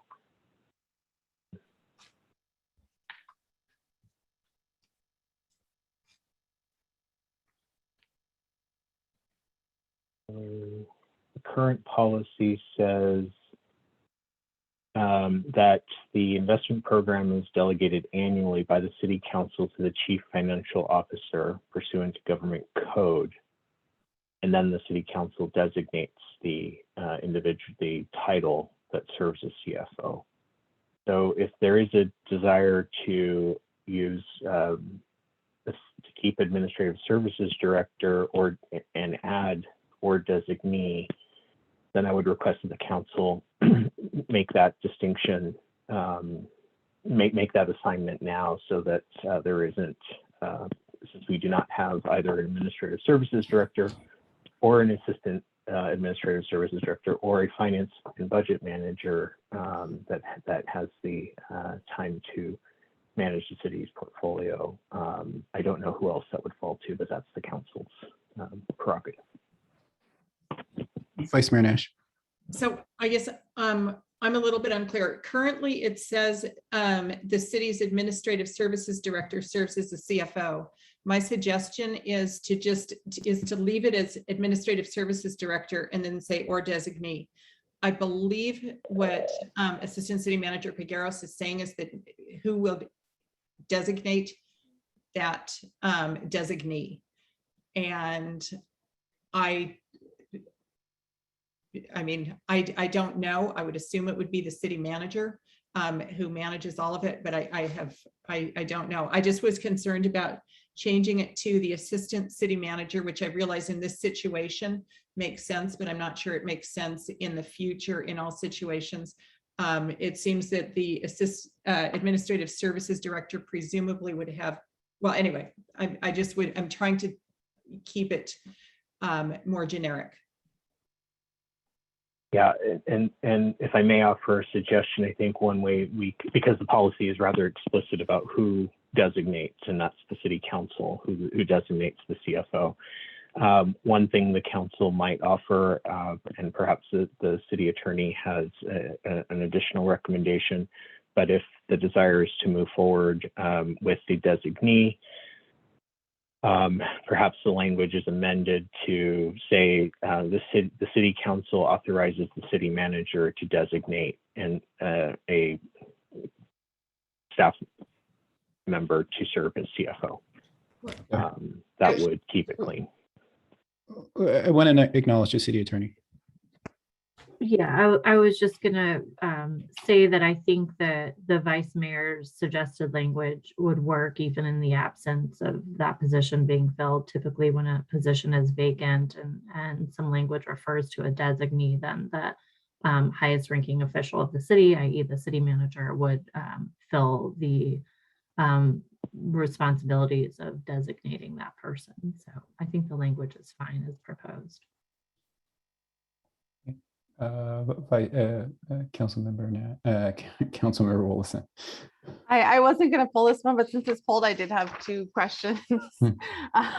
One was, it says in the staff report that the Finance and Audit Committee, one person voted no. And I was just wondering if there was any reason behind that. And then my other question is, do we, and I don't remember with our regular investments, because this just has to do with the Community Development Agency, but do we still invest in fossil fuels? Or do we have a policy around that?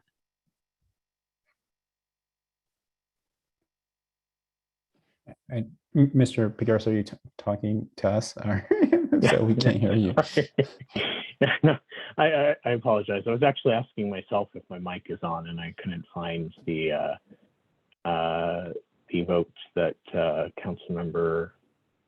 Yeah. Oh, I'm sorry. My apologies. There's a typo. It says it was a vote of. It should be a 5-0-1 with Councilmember Mueller absent from the meeting, so that there was not a vote against. Okay, thank you. That it should be 5-0-1.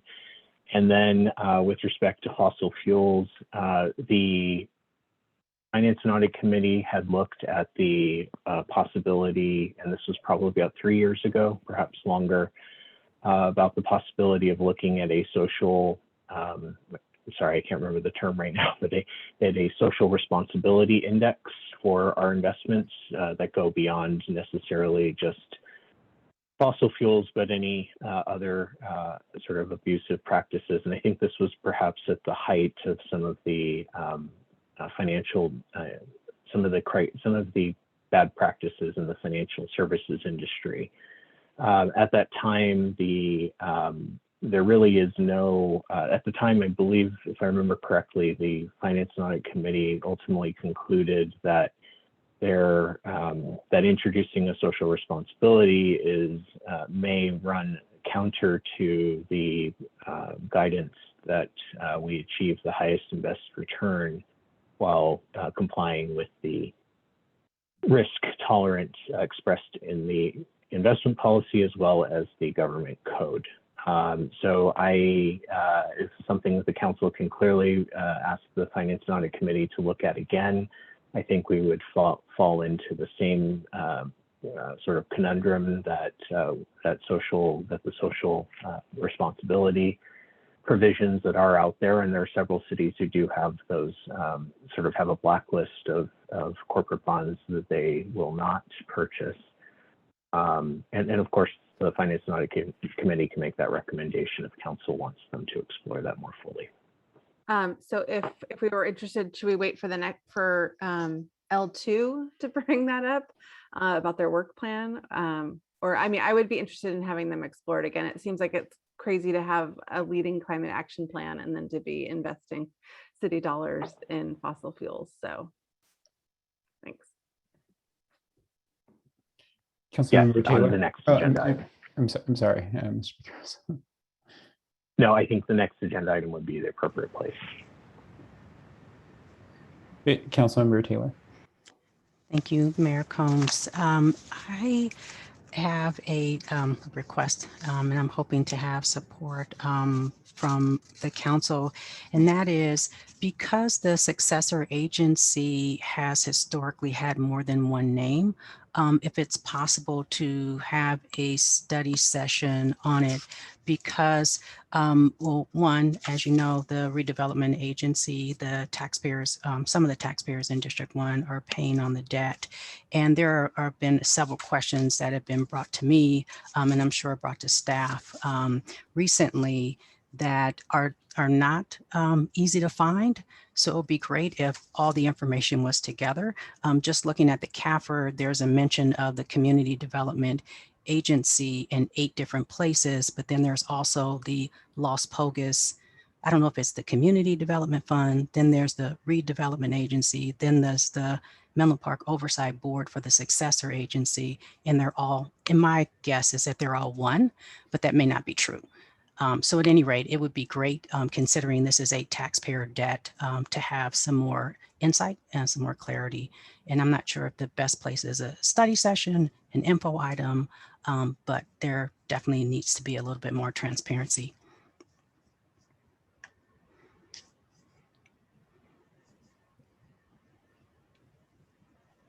Well, can staff to some degree confirm, like, right, are are we using different sort of nomenclature to names to refer to essentially the same entities? And if so, is there something that prohibits us from cleaning that up and making it, clear that we're referring to one entity?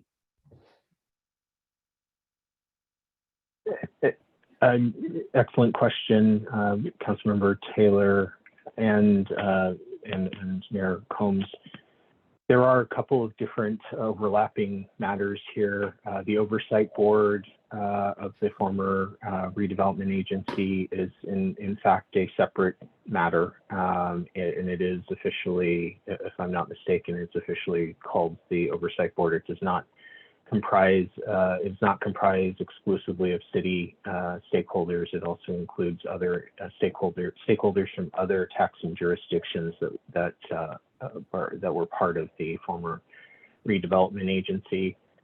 Community development agency, perhaps my predecessor, City Manager Jerome Robinson, has some history there as to why community development agency was selected versus redevelopment agency. That most, to my knowledge, most redevelopment agencies were named redevelopment agencies. Now they no longer exist, and there's this whole mechanism for them to eventually wind down as their debt is retired. The Las Pulgas designation is the official designation of the bonds that were issued, and I would caution against renaming a bond issuance because the debtors, the folks, or the debt holders, folks who bought the bonds, know that those bonds are referred to as Las Pulgas, under Las Pulgas. And so if we renamed it, we might create some confusion. Las Pulgas will definitely need to remain in there.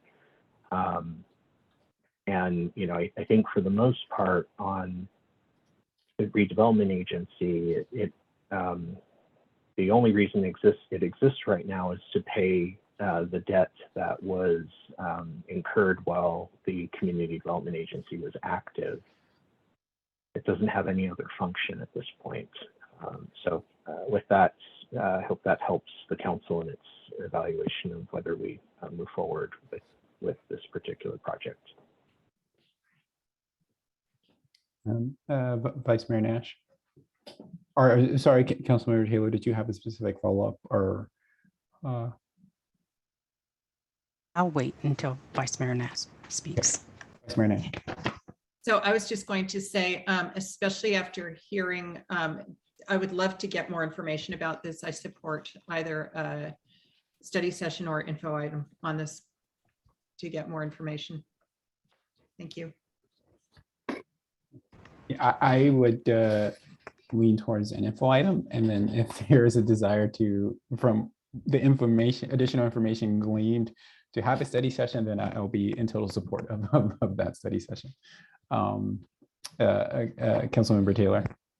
Thank you, Mayor Combs. And I would be grateful for the info item, and Mr. Pigueros, exactly how you explained it would be great to have in a document, staff report, because there isn't any information or stated as you just did. And I'm just thinking about the stakeholders that are not in the room with the successor agency, which is the taxpayers. So that's who I'm thinking of in this moment. So I would appreciate the info item. Thank you. City Manager, yeah. We will put together an info item for an upcoming meeting. We are a little resource light in finance right now, so we will try to do it before the end of the year, though. So did we, thank you, City Manager Jerome Robinson. So did we answer all of the questions in connection with L1, right? We still haven't touched on L2, correct? In full. Okay. So now L2. Mr. Pigueros. Yes, we do need the council to take action to modify the investment policy as per direction from the city attorney. What? So I'm confused. You mean as separate from this as a consent item? No, as part of the, I mean, again, I defer to the city attorney on this for how procedurally to handle. Are you just referencing the one change suggested by the vice mayor? So the approval can be subject to the change that the vice mayor requested. Okay, and I'm fine with that. Or is there any concerns from the council? Okay, Councilmember Taylor.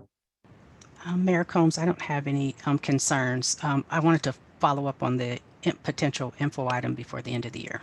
Whenever there's a moment, there was a staff report number that I failed to include. Okay, do you want to do that now? Or, yes, yes, okay. please. It's referred to as OB resolution number 18-001.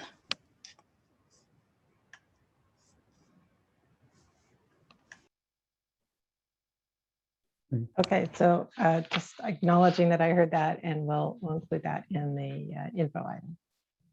Okay, totally cool. Thank you, City Manager Jordan Robinson. Okay, so now to L2. There were questions. I know one question came up about the sort of investment policy. Vice Mayor Nash. Thank you. So I was interested in getting more information about the scope and timeline for the number 5 communication of cap costs, the climate action plan costs to city and residents, and what is the scope and timeline on that?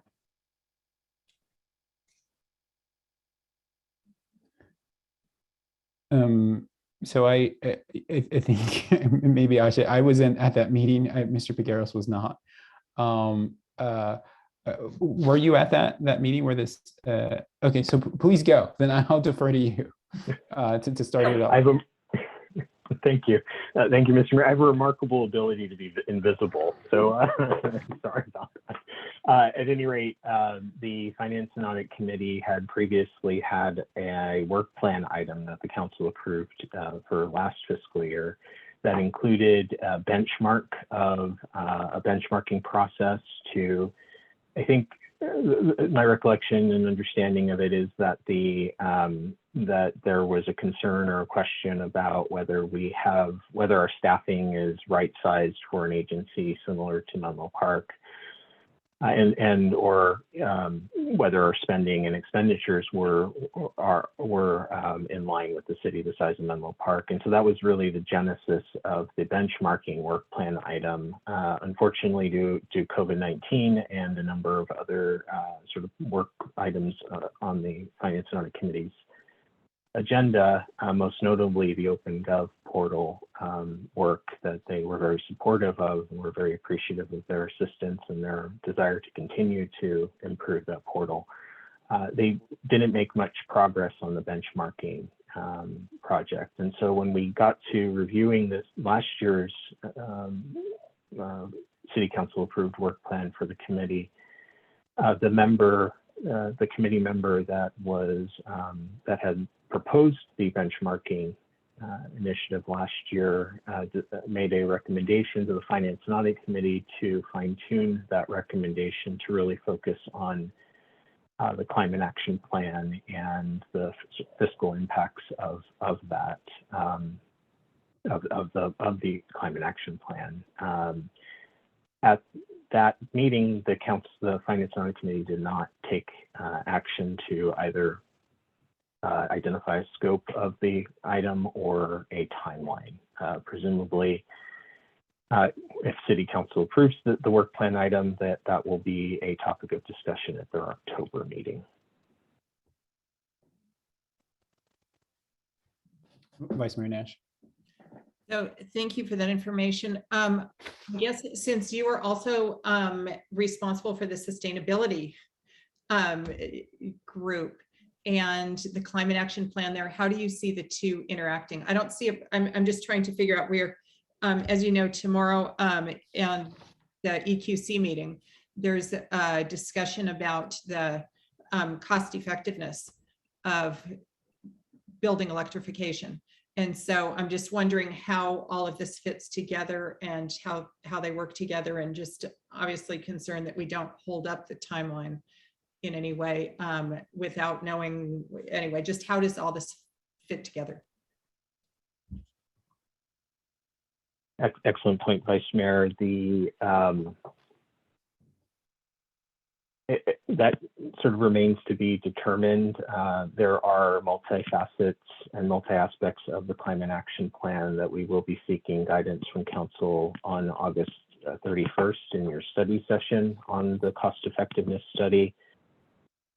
The Finance and Audit Committee, at least my understanding of the Finance and Audit Committee member who proposed this item is that there are both near-term and long-term impacts of the Climate Action Plan.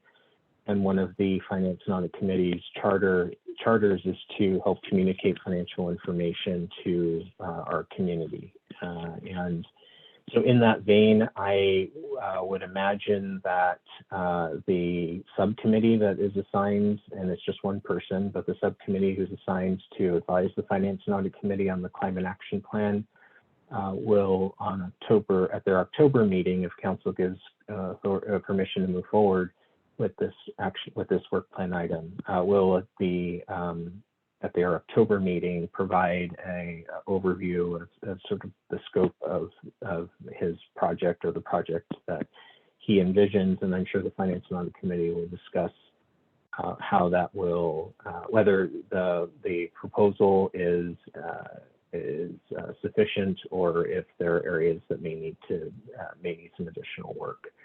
With respect to how it interfaces with the Climate Action Plan, I very much see the Finance and Audit Committee's input and insight into the impacts on the city's expenditures being a extreme value add to the discussion and the debate of the policy matter. And I think that one thing that I've worked very closely with Ms. Lucky, our sustainability manager, on is doing our best to identify the full scope or the full sort of best information that we have today, and in that regard, the Finance and Audit Committee's analysis will, I would expect, will provide some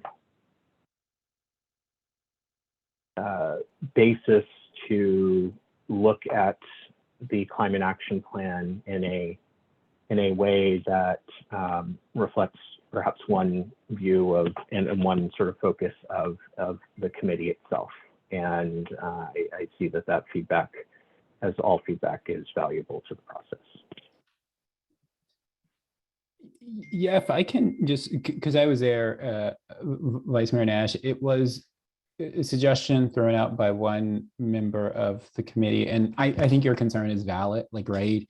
And maybe it's something that I should have, a concern that I should have raised at the meeting, but also you want to sort of be encouraging of things that people are interested in sort of working on. And so, but I think it is very much like if someone threw out an idea of something that like they've read about that the city is working on that they would like to sort of dive into more.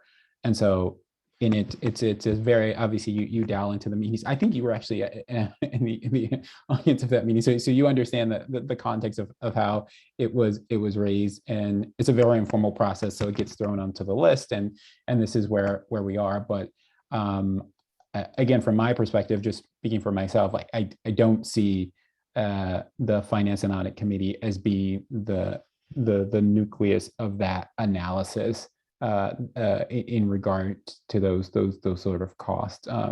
Again, that's how I'm seeing it. But again, want to be open to how this member of the committee and the community wants to sort of explore getting involved. Vice Mayor Nash and then Councilmember Willison. Actually, let's hear from Councilmember Willison first. Okay, thank you, Mr. Greer, for it's getting late already, for walking through some of that.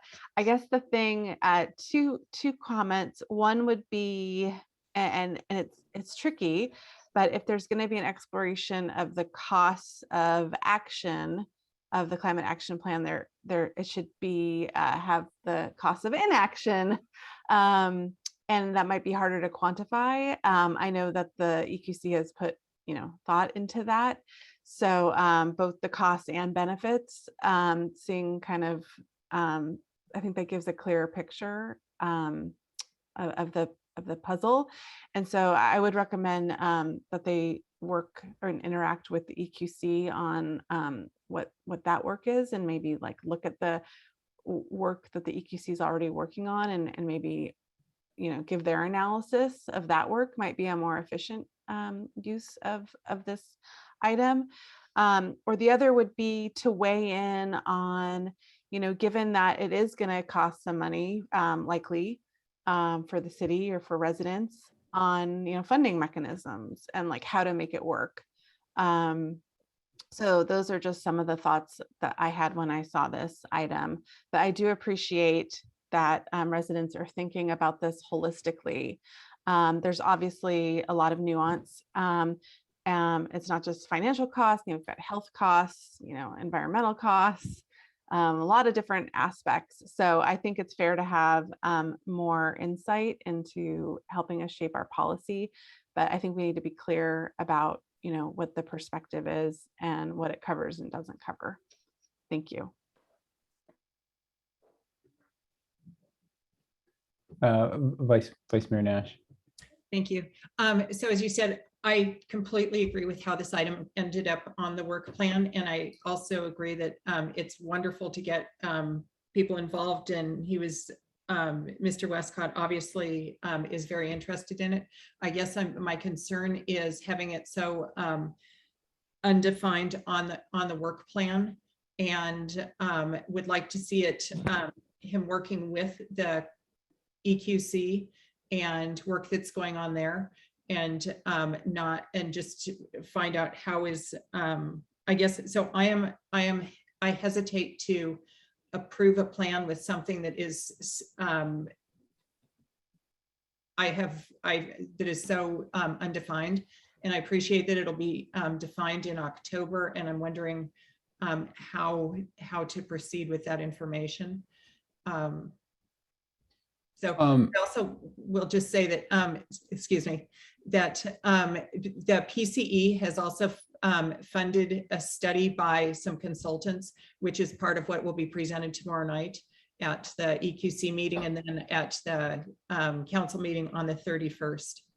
So, and that was $100,000 project that's looking at the cost effectiveness of one piece of the CAP plan. So that's the other thing, is that the climate action plan has a lot of different pieces. And so again, just what part of, what is he looking at?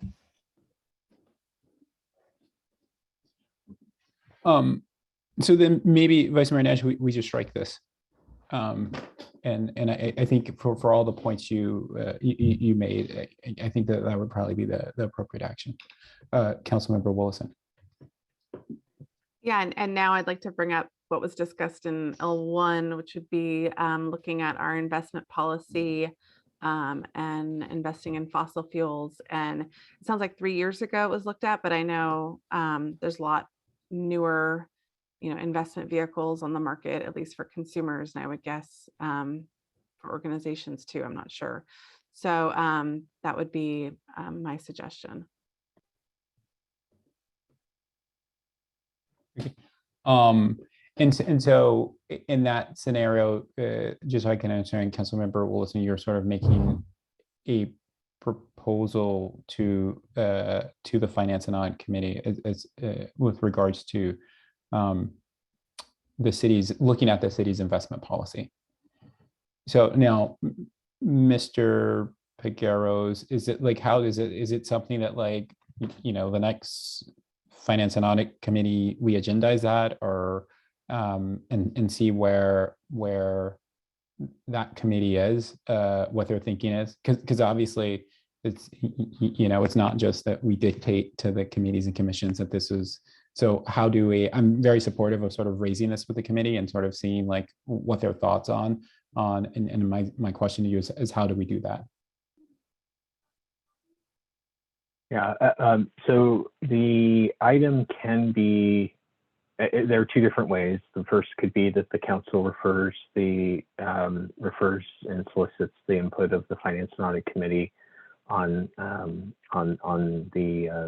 environmental social responsibility, I think is what it's called, guidance for the investment policy. And they meet in October.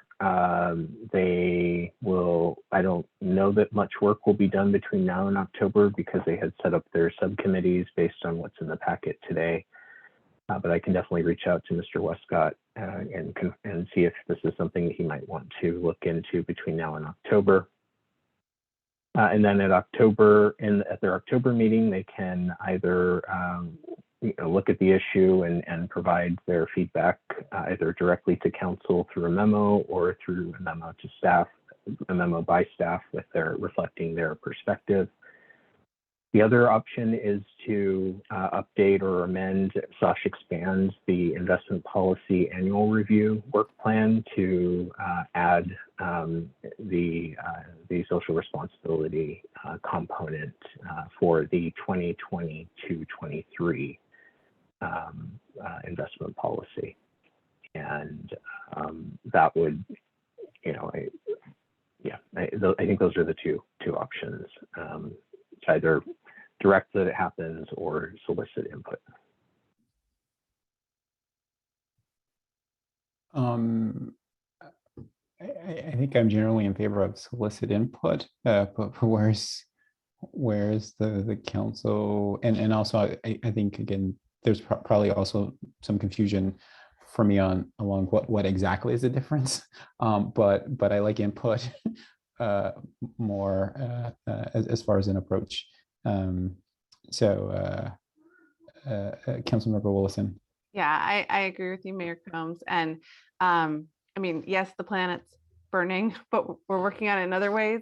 So if this has to wait till the 2023, I'd rather spend time and do a thoughtful analysis on it and make sure we get input in the appropriate ways than try to cram it down some F&A subcommittee throat right now to work on it. So I just wanted to flag it since I saw this topic come up. And thank you for humoring me. Okay, no, so then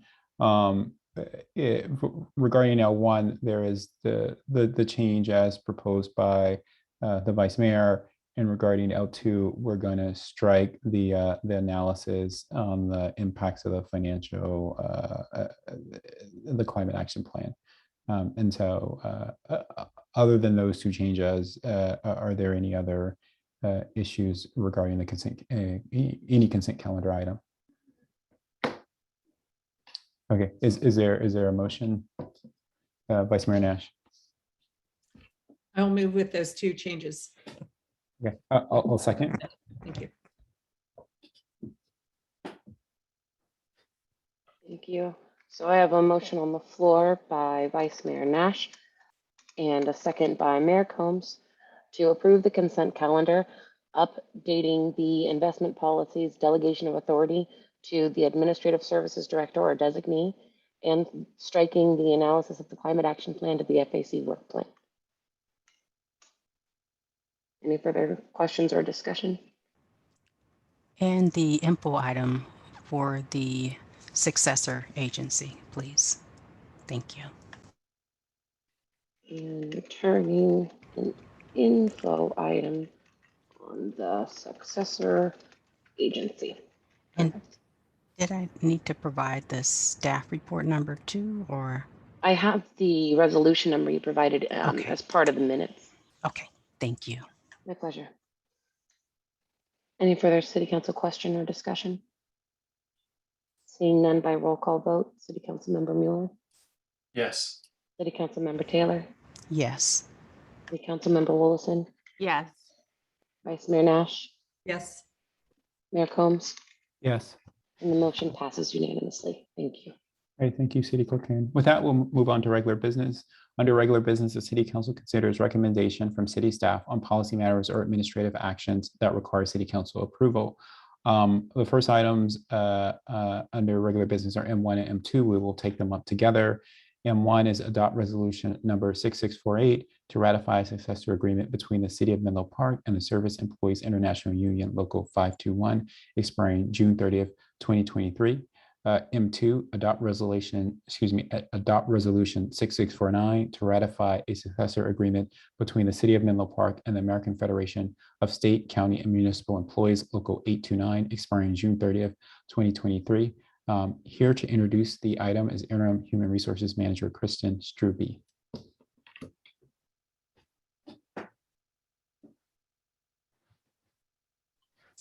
Thank you so much. Just getting up the presentation here. Okay, good evening. I am Kristen Strube. Just want to make sure that you guys can see my screen and hear me okay. Kristen, we're actually seeing your note version of the presentation. Thank you. Mhm.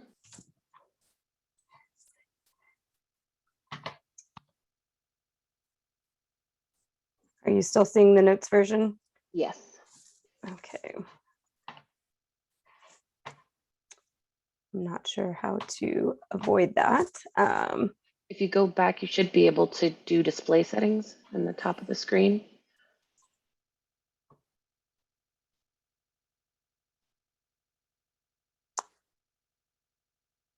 Have you made any changes to the presentation? I can share screen if it would be easier.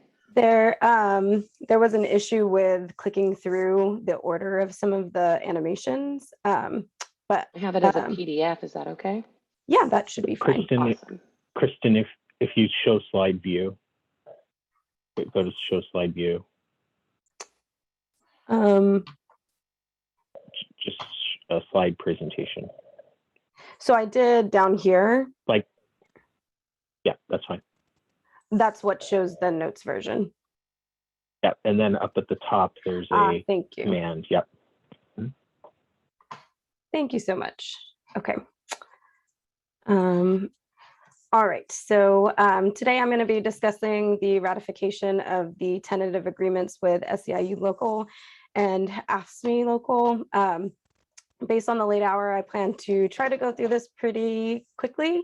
Everything I do plan to review will be or has been included in the packet, and the proposed contracts are very similar, so I have prepared one presentation to go over the terms of both agreements. So we did satisfy our public outreach process with the posting and opening of public comment in late January and early February. Both units originally had contracts through June 30th, 2020, but they were extended an additional year because we did reopen to discuss short-term disability insurance. So they did expire this year, June 30th, 2021. Both units were also due for a 2.9% inflation adjustment in July of 2020, but they did agree to defer this adjustment to June 20th, 2021 in light of the economic impacts of the pandemic. So I'm going to skip through some of the basic information that I've provided here about the two units. The key highlight is SEIU is for non-sworn employees throughout the city, and AFSCME is for our supervisor non-sworn employees throughout the city. And then now we'll discuss some of the key economic provisions from SEIU's agreement. So it does cover 2 years expiring June 30th, 2023. Notable information is a wage increase of 3% on July 1st, 2022.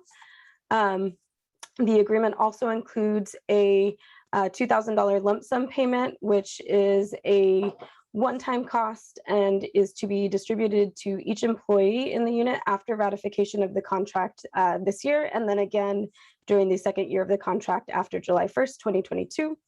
The agreement also includes a consumer price index based percentage adjustment to the employees' cafeteria plans, which are their medical benefits plans, for both 2022 and 2023, with a minimum and maximum setup of 2 to 4% for the adjustment.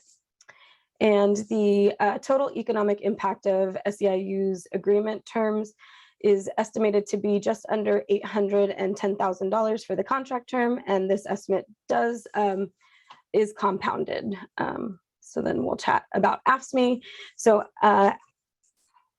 AFSCME is very similar to SEIU, but the economic impact is different due to the fewer number of members that are in this unit. So the total net economic impact of AFSCME's agreement is just over $330,000 for the contract term. And also this estimate has been compounded as well.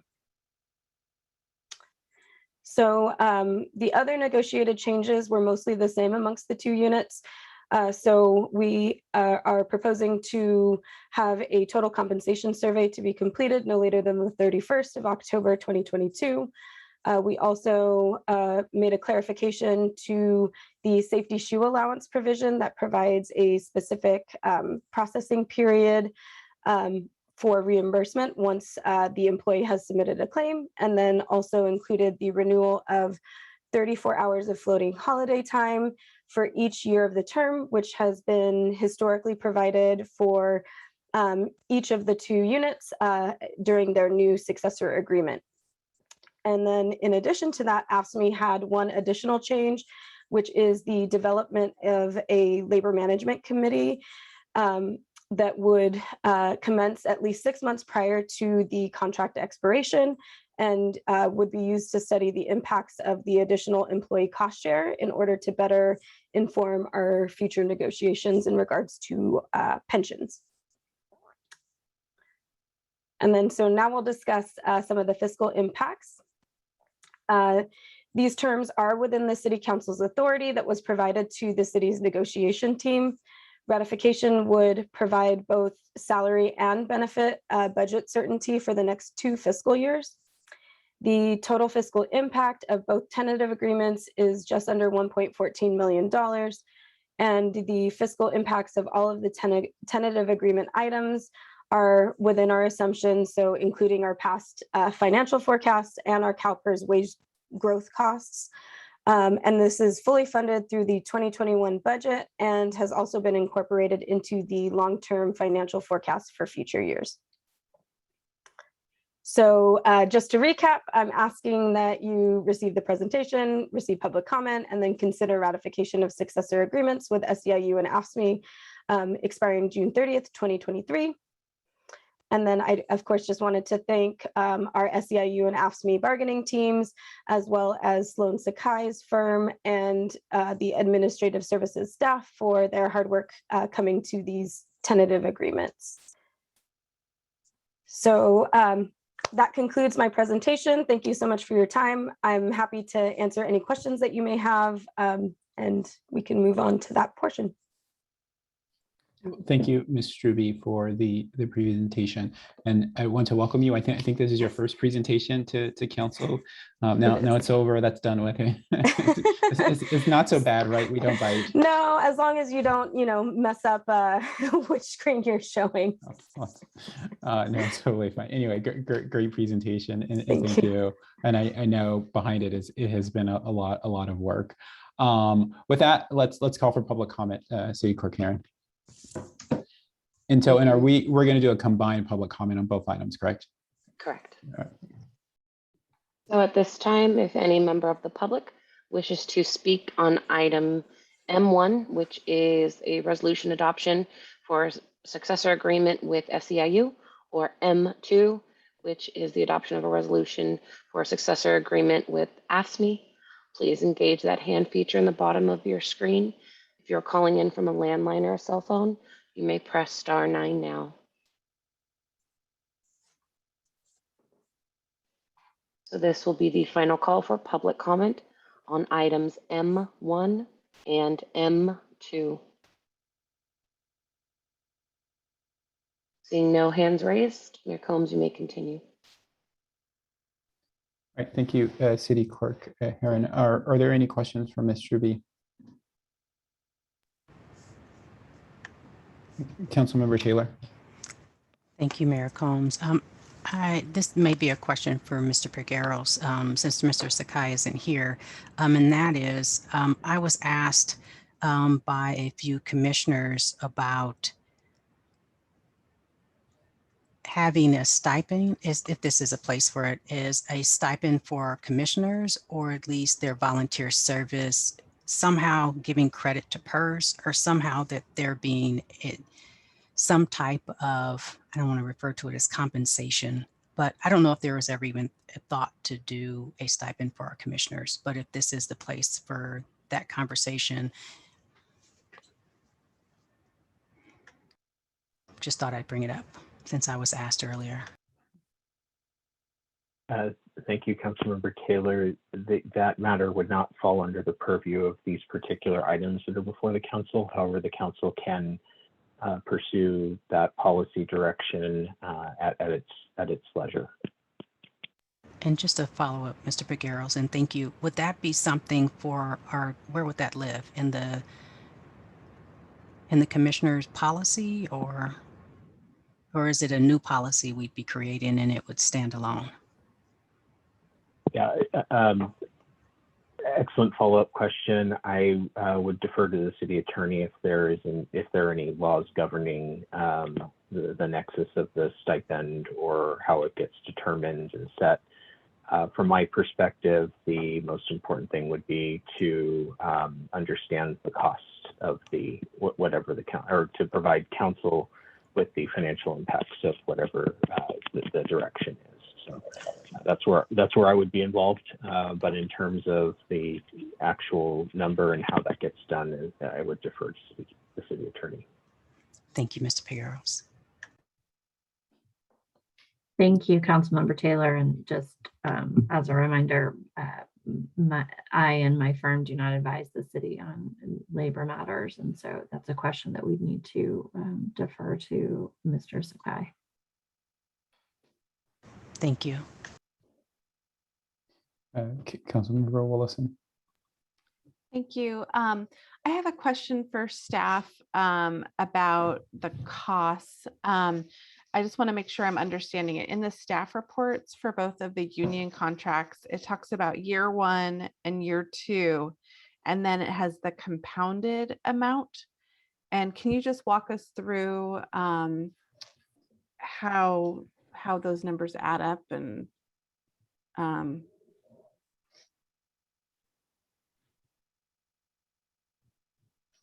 maybe it's the average. I'm trying to figure out. I know what the word compounded means and I know how to add, and I'm like a little confused.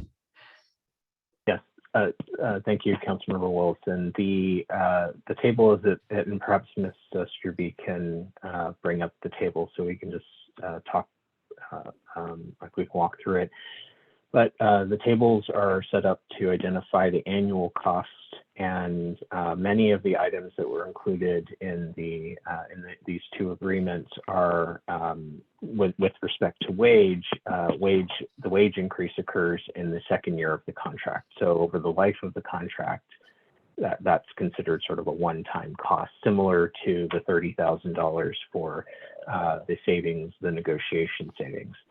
When we get to the lump sum payments, those are not compounded; they're one time.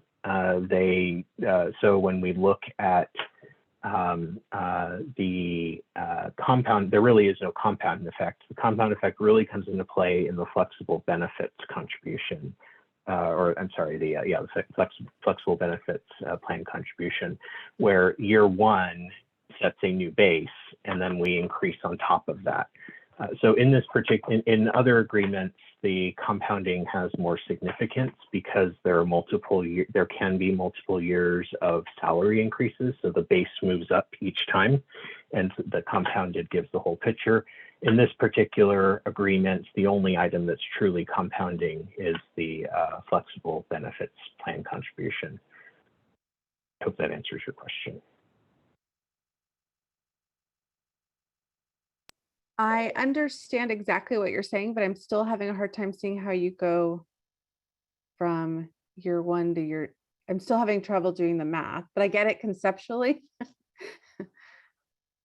Yeah. So the delta between year 1 or the delta between the compounded in year 2 is that you have the $30,000 as a one-time in year 2. And the 75,000 is, and both the 75,000 and the 72,000 are in the compound, because again, the base goes up.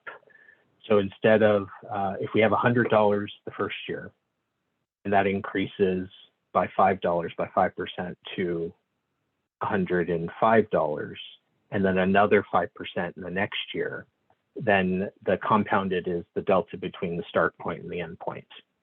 And that's how we get to the difference between the two.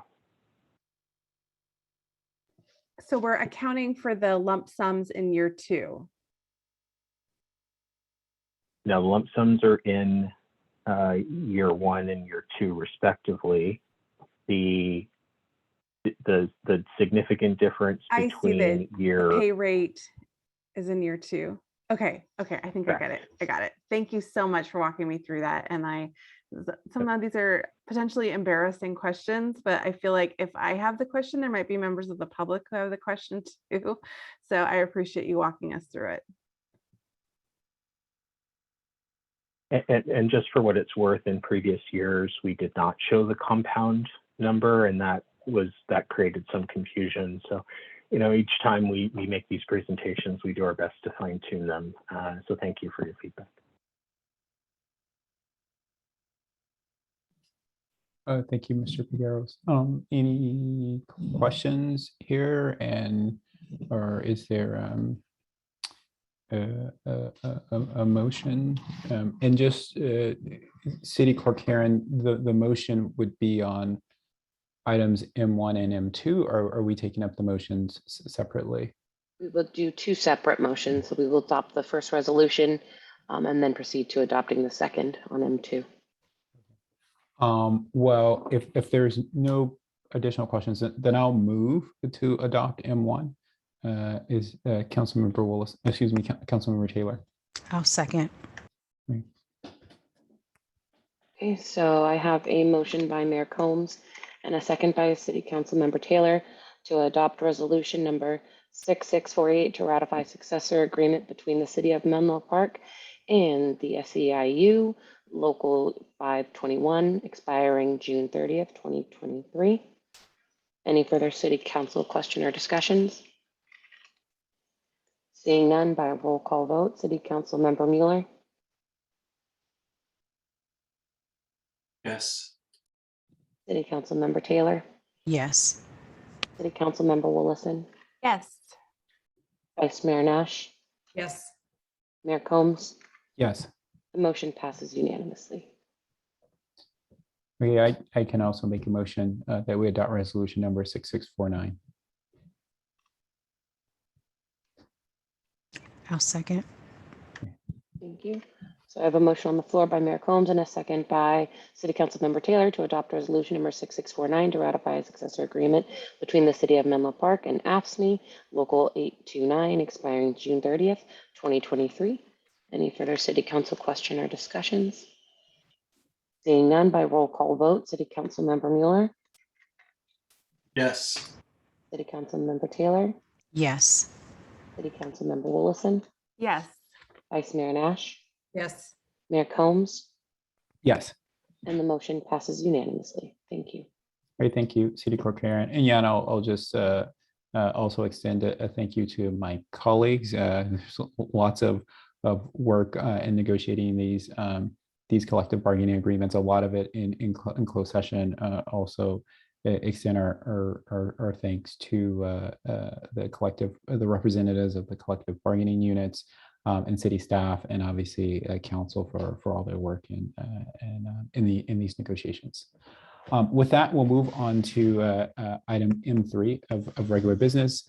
M3, receive report and recommendation from the city manager, recruitment services, request for proposals subcommittee, select a firm to perform the recruitment, authorize mayor to execute professional services agreement with the selected firm, and appoint a city council ad hoc subcommittee for city manager recruitment. Here to introduce the item, to introduce the city council ad hoc subcommittee for city manager recruitment, council members Taylor and Willison. So I'm introducing you and you're going to introduce the item, I think. Councilmember Taylor, do you want me to? I guess I've never introduced an item. So what do you want me to do, Mayor Combs? I don't know exactly. Well, I'll just, should I give like a little overview of what we went through, or City Attorney Doherty, is that what you're gonna do? Yeah, I'm happy to help if that would be useful. That I would be can great. introduce Yeah, items. thank you. No problem. So the City Council established a council member subcommittee of council members Taylor and Wallison to assist staff with the recruitment for a city manager recruiter. I worked with staff in conjunction with council members Taylor and Wallison to develop the request for proposals, which was circulated. There were 6 respondents that were timely to the proposal. Council members Taylor and Wallison reviewed those proposals and formulated a recommendation. I screened the proposals for consistency with the RFP. And I think with that, you guys can probably take it away from there. Yeah, it's so funny because Council Member Taylor and I met like 100 times over the last like 10 days working through this, but we did not meet prior to this meeting to come up with any type of speech.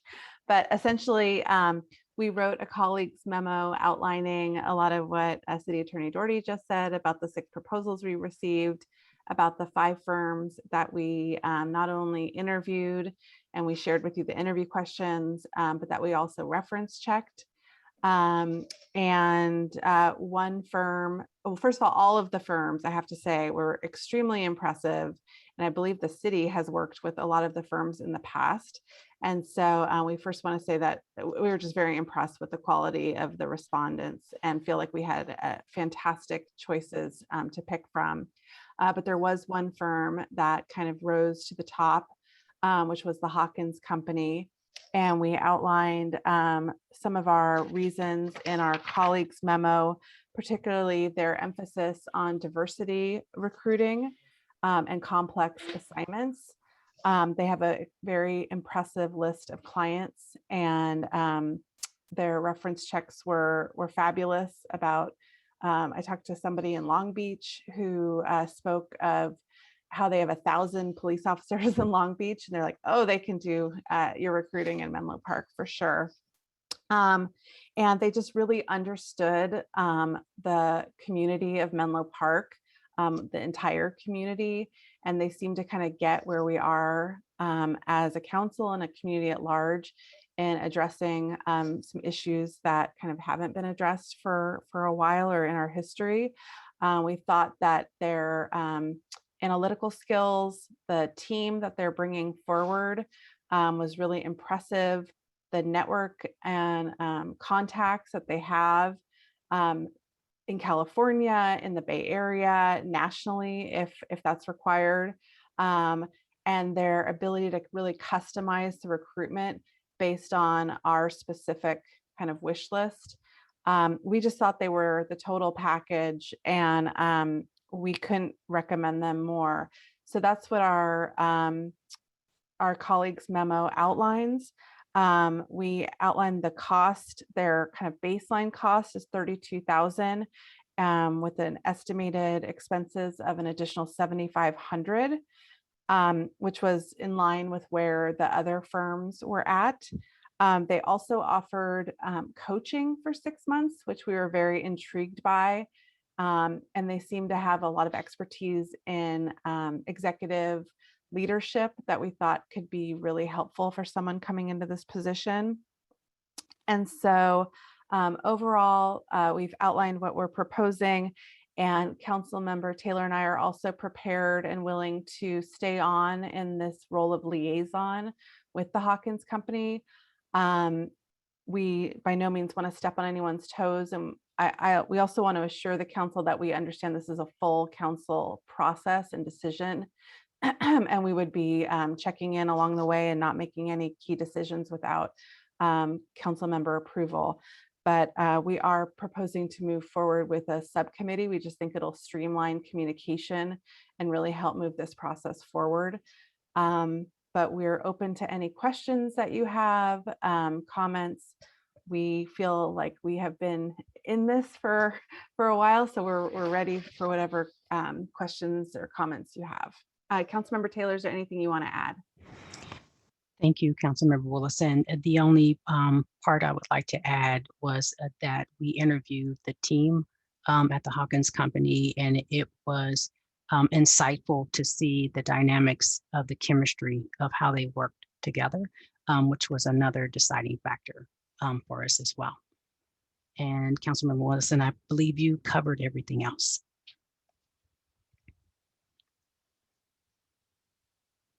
So Mayor Combs, so that kind of concludes. All right, no, see, I'm pretty sure staff right now is saying, look, it's not as easy as it seems. So let's call for public comment on this item. Thank you, Mayor Combs. So at this time, if any member of the public wishes to speak on item M3, receive a report and recommendation from the City Manager Recruitment Services request for proposal subcommittee, select a firm to perform the recruitment, authorize mayor to execute professional services agreement with the selected firm, and appoint a City Council ad hoc subcommittee for City Manager recruitment, please engage that hand feature in the bottom of your screen. If you're calling in from a landline or a cell phone, you may press *9 now.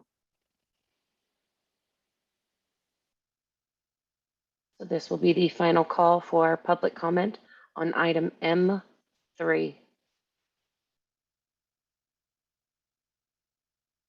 And seeing no hands raised, Mayor Combs, you may continue. Okay, thank you, City Clerk Karen.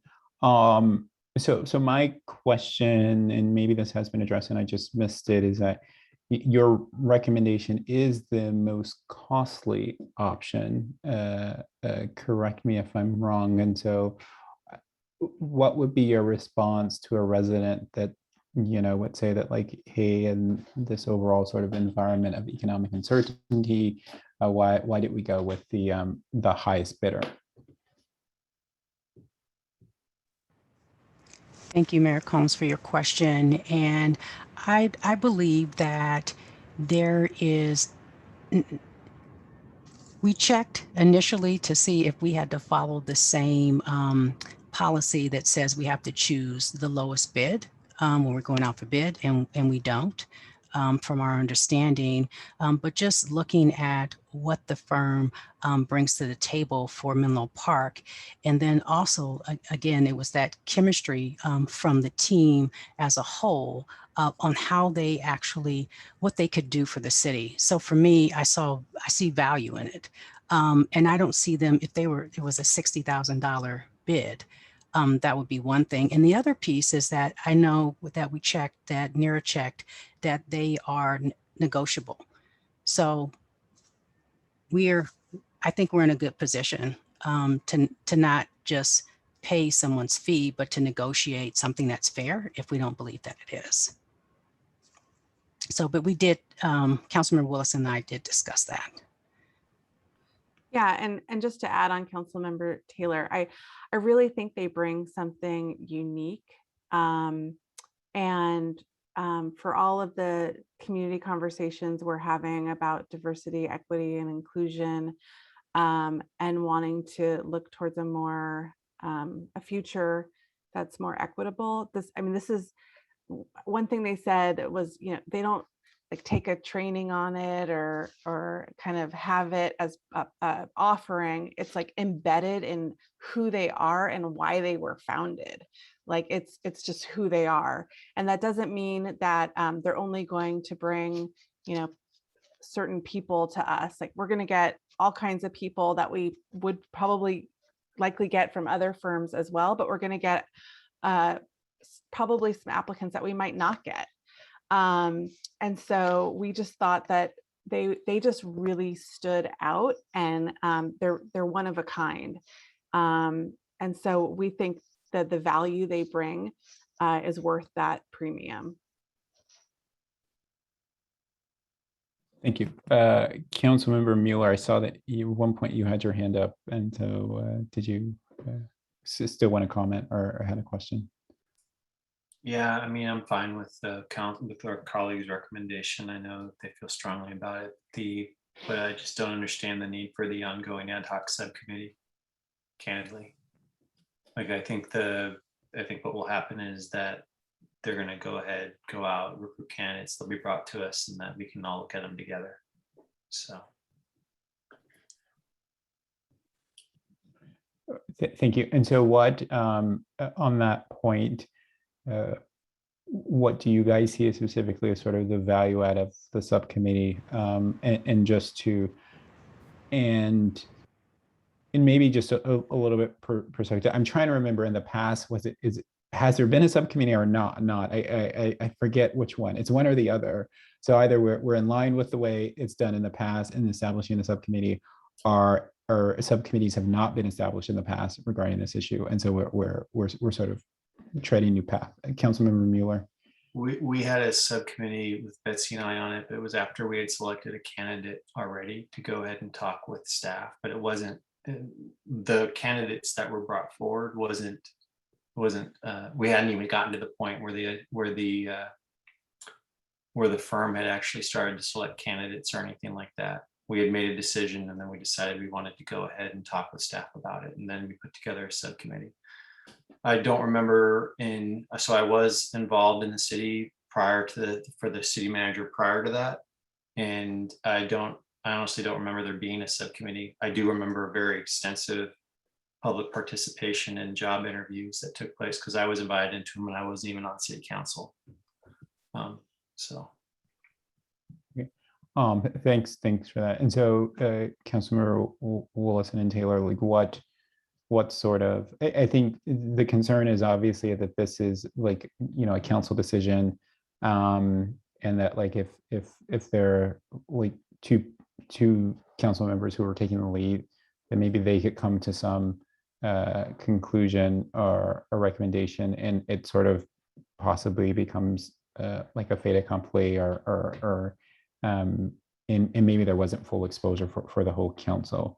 I'd only say in Councilmember Mueller's prior example sort of proves out that concern, in that if I'm remembering correctly, yeah, him and Councilmember Nash were on the subcommittee, and it was supposed to be the beginning of a larger process, and ultimately they concluded that it was the best route to ask the interim city manager to become permanent and not engage in the larger process.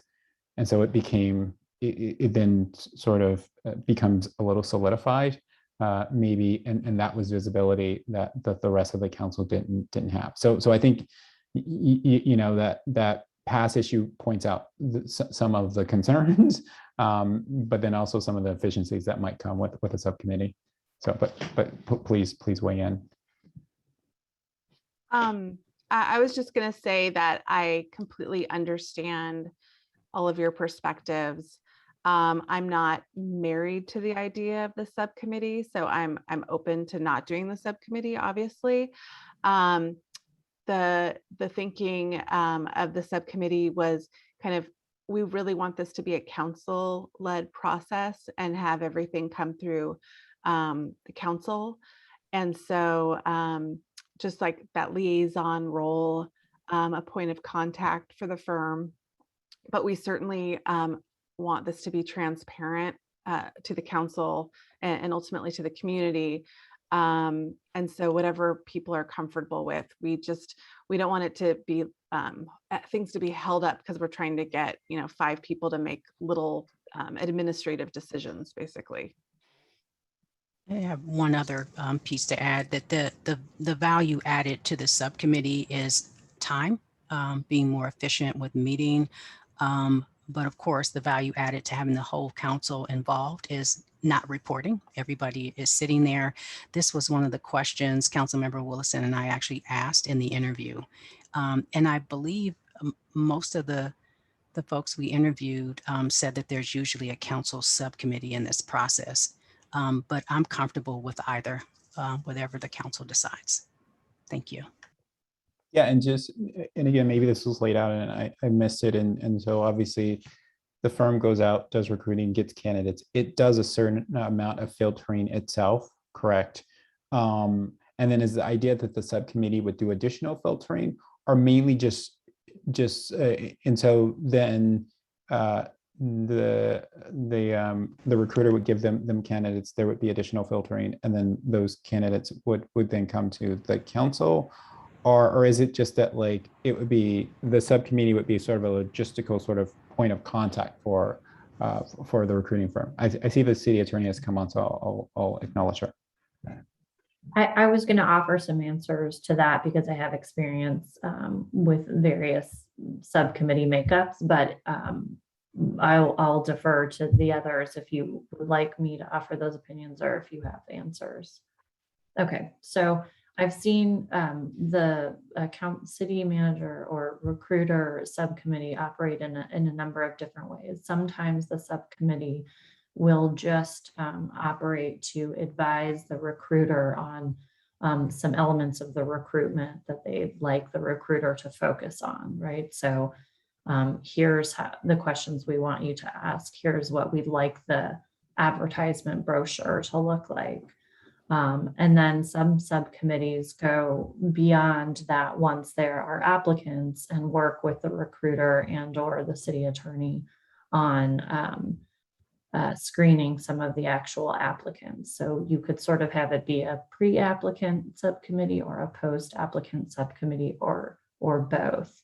One of the benefits to having a pre-applicant subcommittee is that in order to direct the recruiter on elements of the recruitment brochure or advertisement, you'd have to hold a discussion in open session at a council meeting. And so if a subcommittee works with the recruiter, then there's the ability to provide some of those administrative tasks outside of the meeting, thereby saving meeting time. So that is one benefit in that regard. Yeah, thank you, City Attorney Doherty. And just I'll go to the Vice Mayor and Councilmember Mueller, but just to give some sense of where I'm at. I'm supportive of the idea of a subcommittee connected with these sort of administrative, like working on the brochure or giving feedback. I think that's I think that there's clear efficiencies there.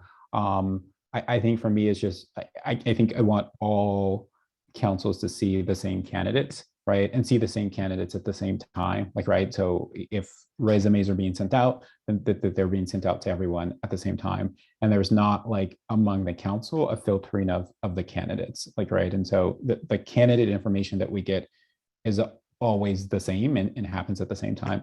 But I completely see the value of a subcommittee when it comes to formulating the job description and doing sort of brochures and things like that, or even just sort of being a point of contact on the council so the recruiter can have help get a better sense of the community and the council. Also assuming that the recruiter will do engagement interviews with everyone on council, but that, like, if they're having a specific question, that there is some council members that they know that they can reach out to. Okay, Vice Mayor Nash and then Councilmember Mueller. So you just framed it beautifully. I completely agree with Mayor Combs with what you just said. Where I was stumbling is with the helping to narrow the list of candidates. I'm not as comfortable with that. I think it's wonderful.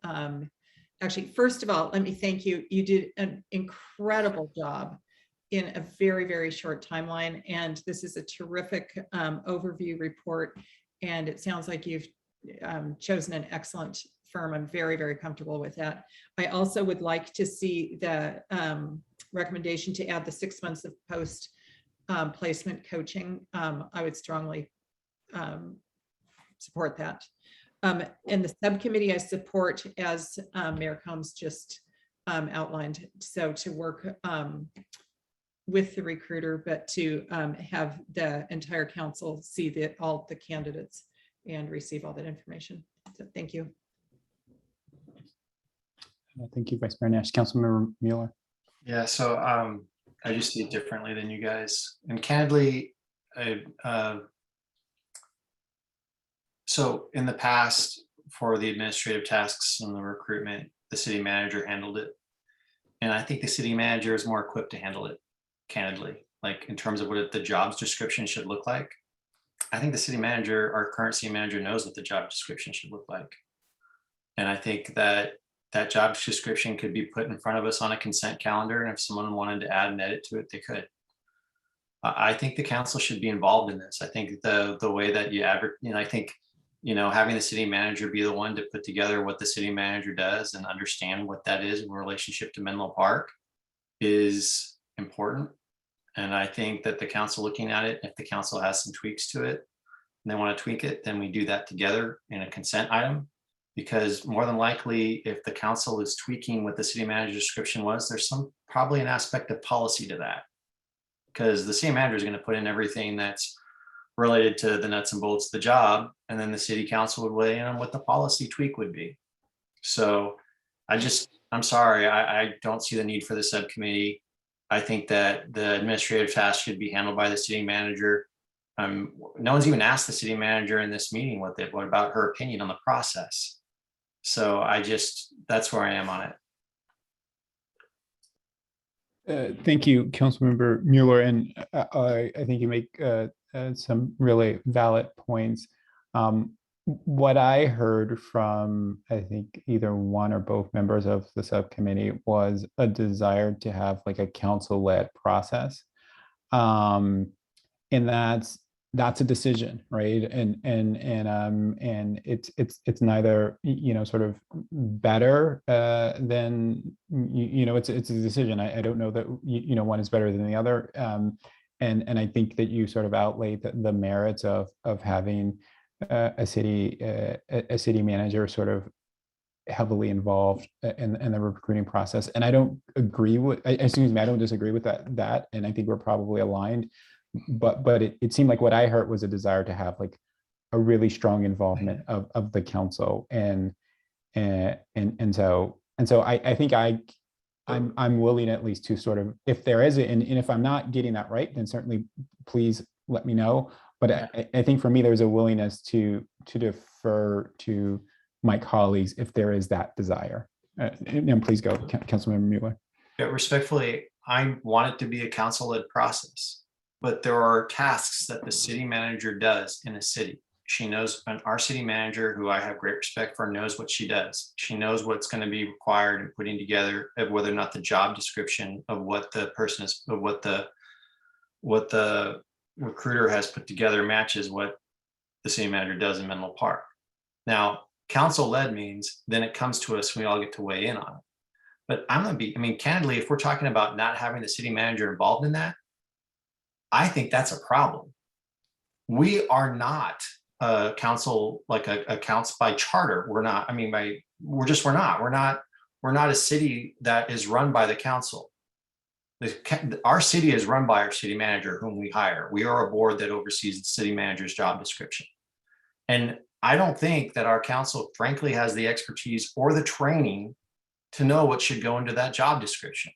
I think the city manager does. Now, the recruiter might have their belief in it, and our new city attorney might have their belief in it, but our city manager runs the city. We should rely on our expertise. And what we're talking is about our administrative tasks. We're not going to trust our city manager with administrative tasks. I don't get it. Councilmember Willison and then Vice Mayor Nash. Thank you.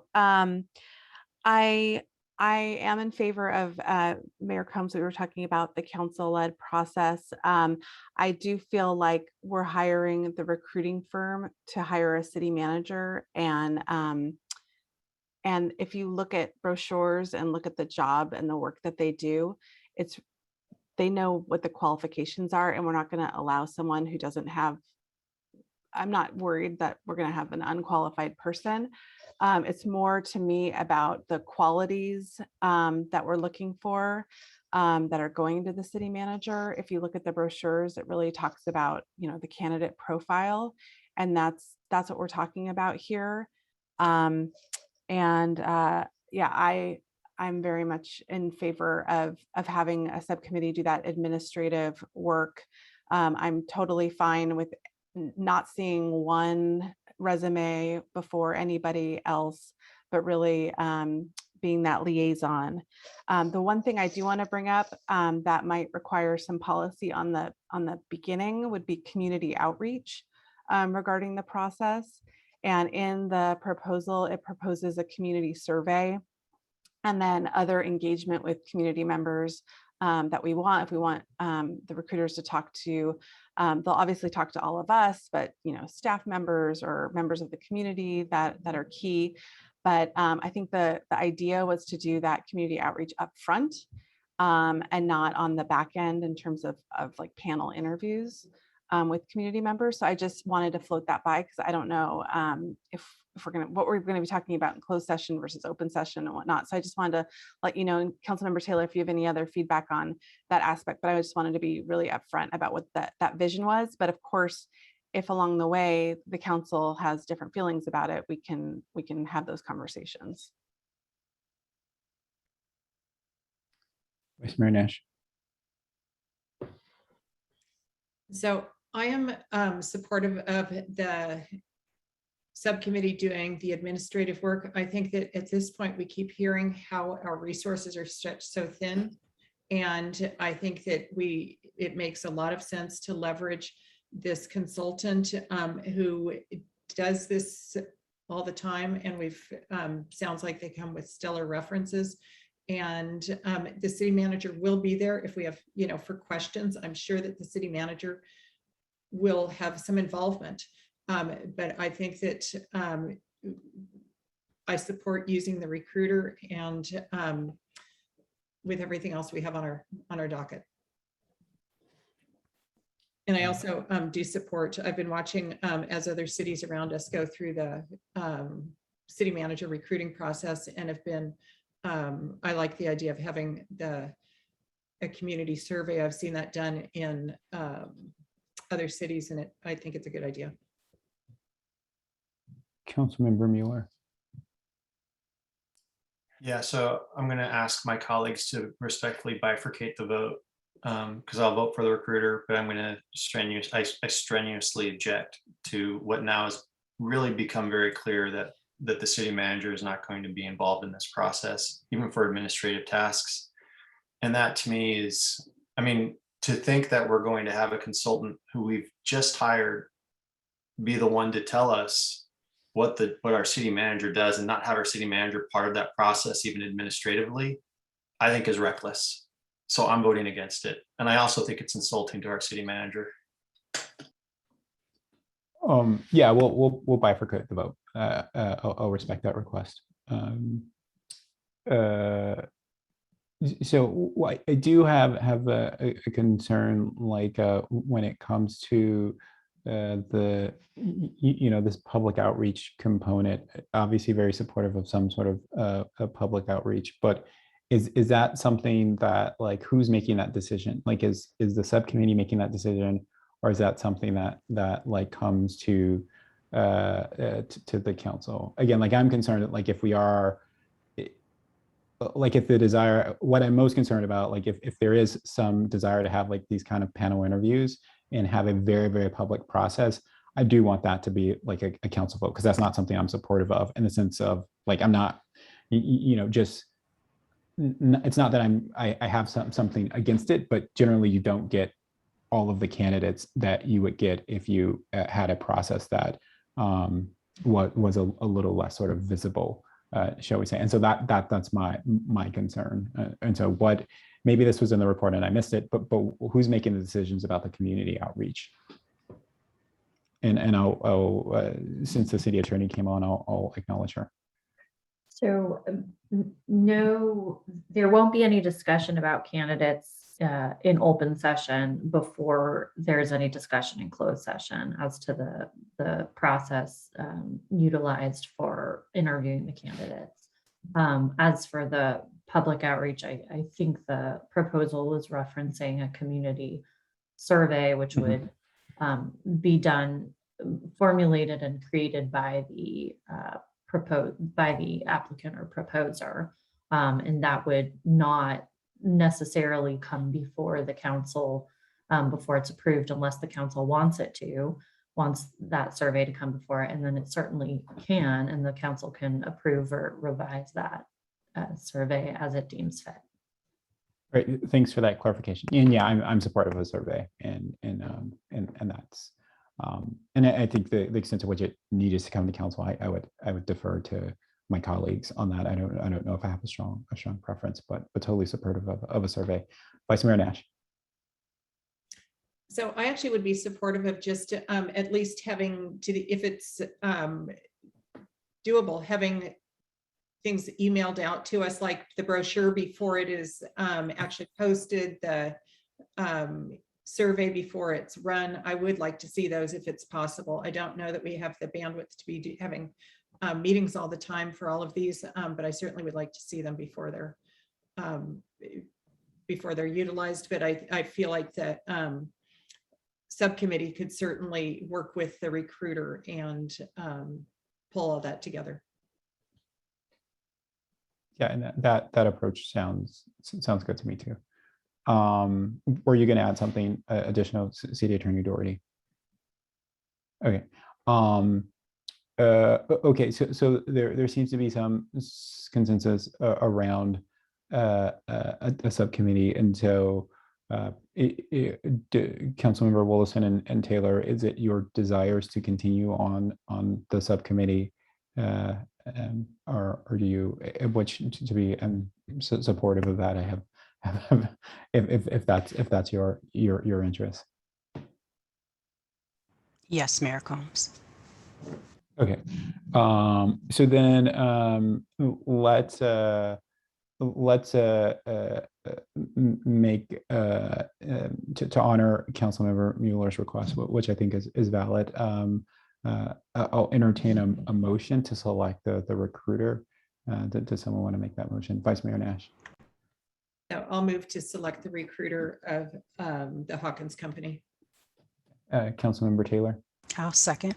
Okay.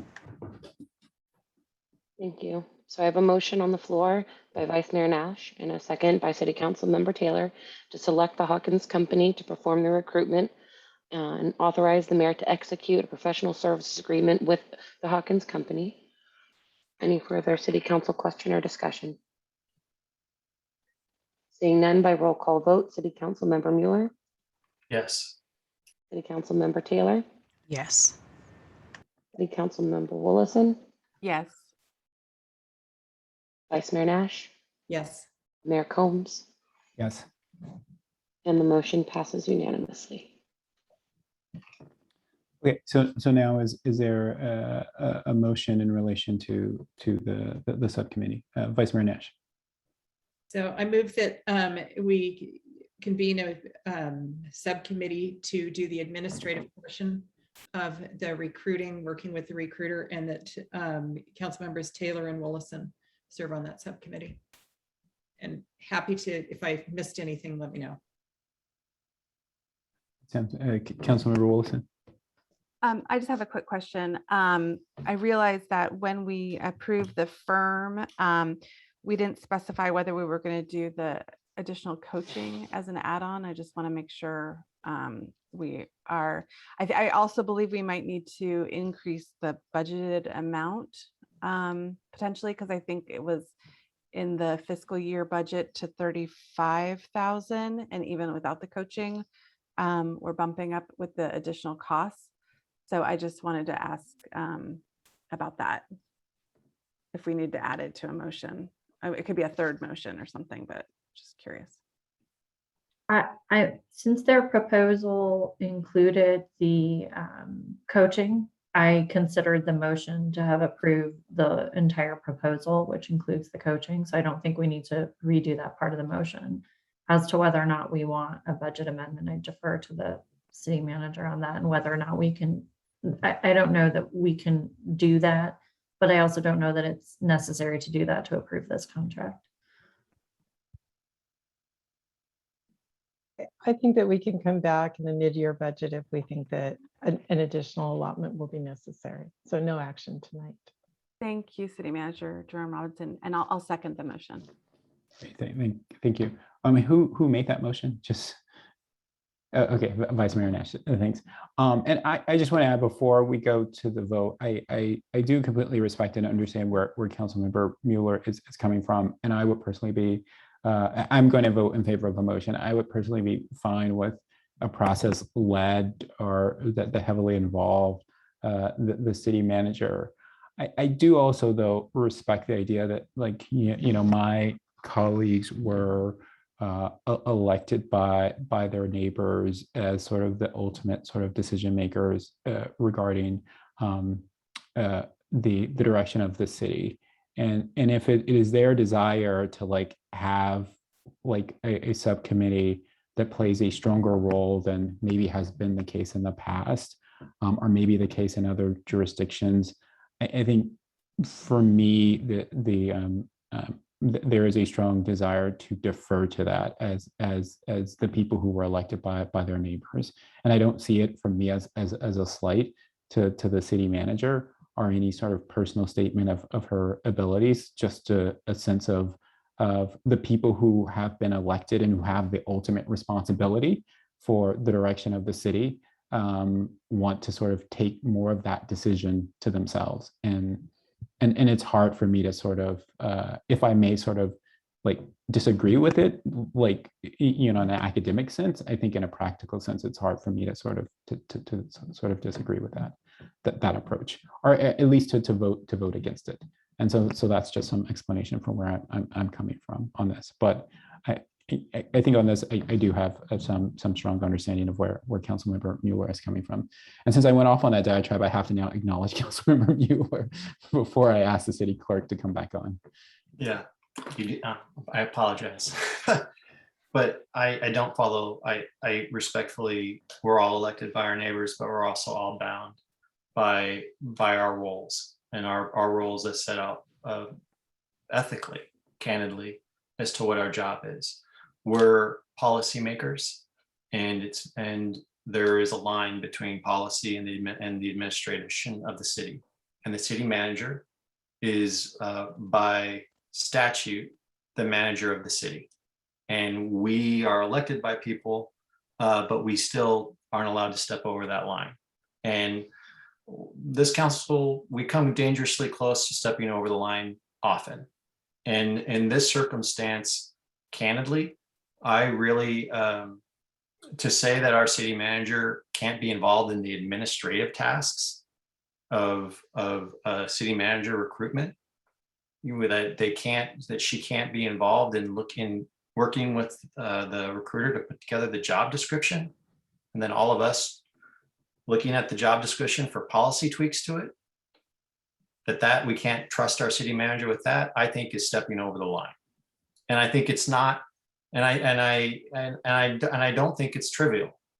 I think that there, you know, I truly believe that, you know, the idea that it's a that somehow that having the city manager involved to insert her expertise as to what she does for the city, she has to be excluded, so it's council led. I don't follow that logic. I think that our residents, the ones who elected us, expect us to bring the most knowledge to that decision-making process as possible, including the city manager, who has held that job and been with the city for decades and led us through COVID-19. And we're saying, well, that's not expertise we need in putting together the job description. It's going to be council led. I don't get that. It can be council led and she can be involved and she can handle those administrative tasks. And so I am going to be voting no, because I don't think this is a good policy decision on behalf of this council. I'm going to let Councilmember Mueller have the last word on that and ask the city clerk to come on and call for the vote. Thank you, Mayor Combs.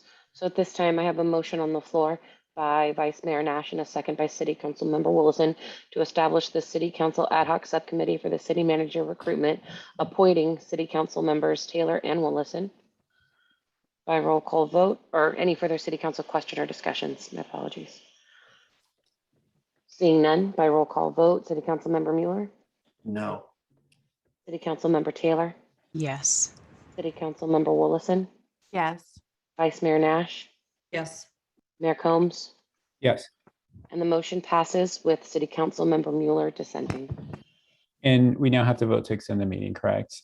Yes, Okay. thank you. So if by acclamation, do we have a majority approving to continue? Fabulous, thank you.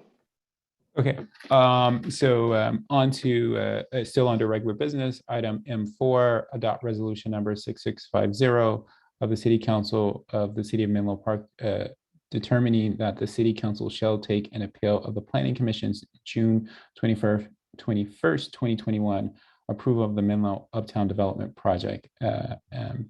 Here to introduce the item is City Attorney Nara Doherty.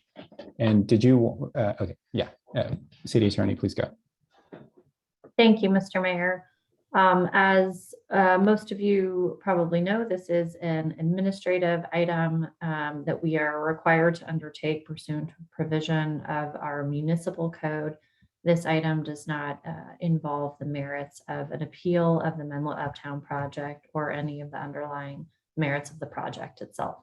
So the Menlo Park Municipal Code allows any city council member to file an appeal of any final action of the Planning Commission.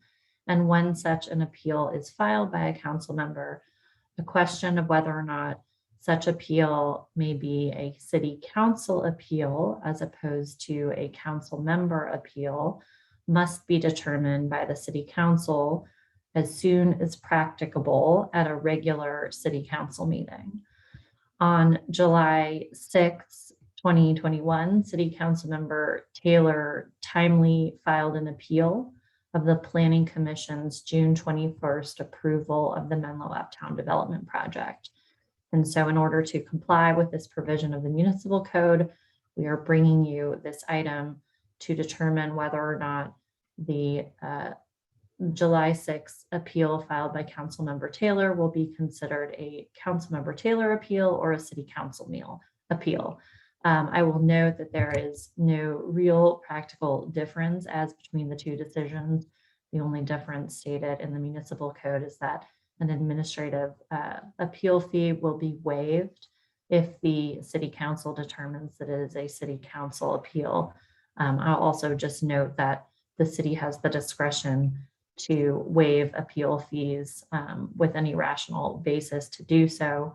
And so the city would be permitted to waive any appeal fee that would be charged to Councilmember Taylor, regardless of whether or not the council decides tonight that this is a Councilmember Taylor appeal or a city council appeal. And with that, please let me know if you have any questions. Thank you, City Attorney Doherty. City Clerk Heron, let's call for public comment. Thank you, Mayor Combs. So at this time, if any member of the public wishes to speak on regular item M4, resolution number 6650 of the City Council of the City of Menlo Park, determining that the City Council shall take an appeal of the Planning Commission's June 21st, 2021 approval of the Menlo Uptown Project Development Project, please engage that hand feature in the bottom of your screen. If you are calling in from a landline or a cell phone, you may press *9 now.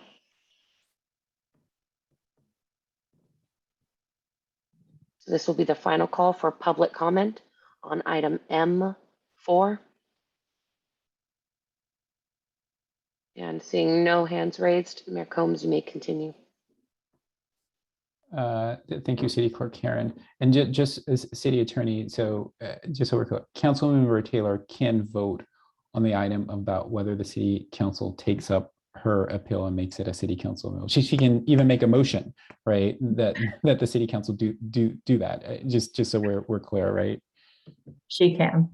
Okay, totally fair. Vice Mayor Nash. Thank you. So I move that the City Council take up the appeal and adopt resolution 6650. I'll second that, but before doing that, officially second it, I'll acknowledge Councilmember Taylor. Or did Councilmember Taylor want to second the motion herself for posterity? I don't know. Mayor Combs, it's on you. Okay, totally fair. Before Clerk Karen comes on, City Councilmember Mueller. Yeah, I just wanted to know, is there any real import into it being a City Council appeal or Councilmember Taylor's appeal?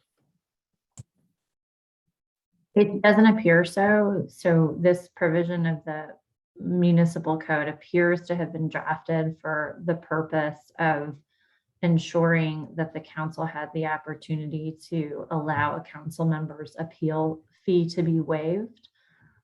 There's no real import in that because, as I said, the city may always has the opportunity to waive fees, specifically appeal fees. And so if the city wanted to waive Councilmember Taylor's appeal fee, it would always have that purview of authority. So I do not think there is a substantial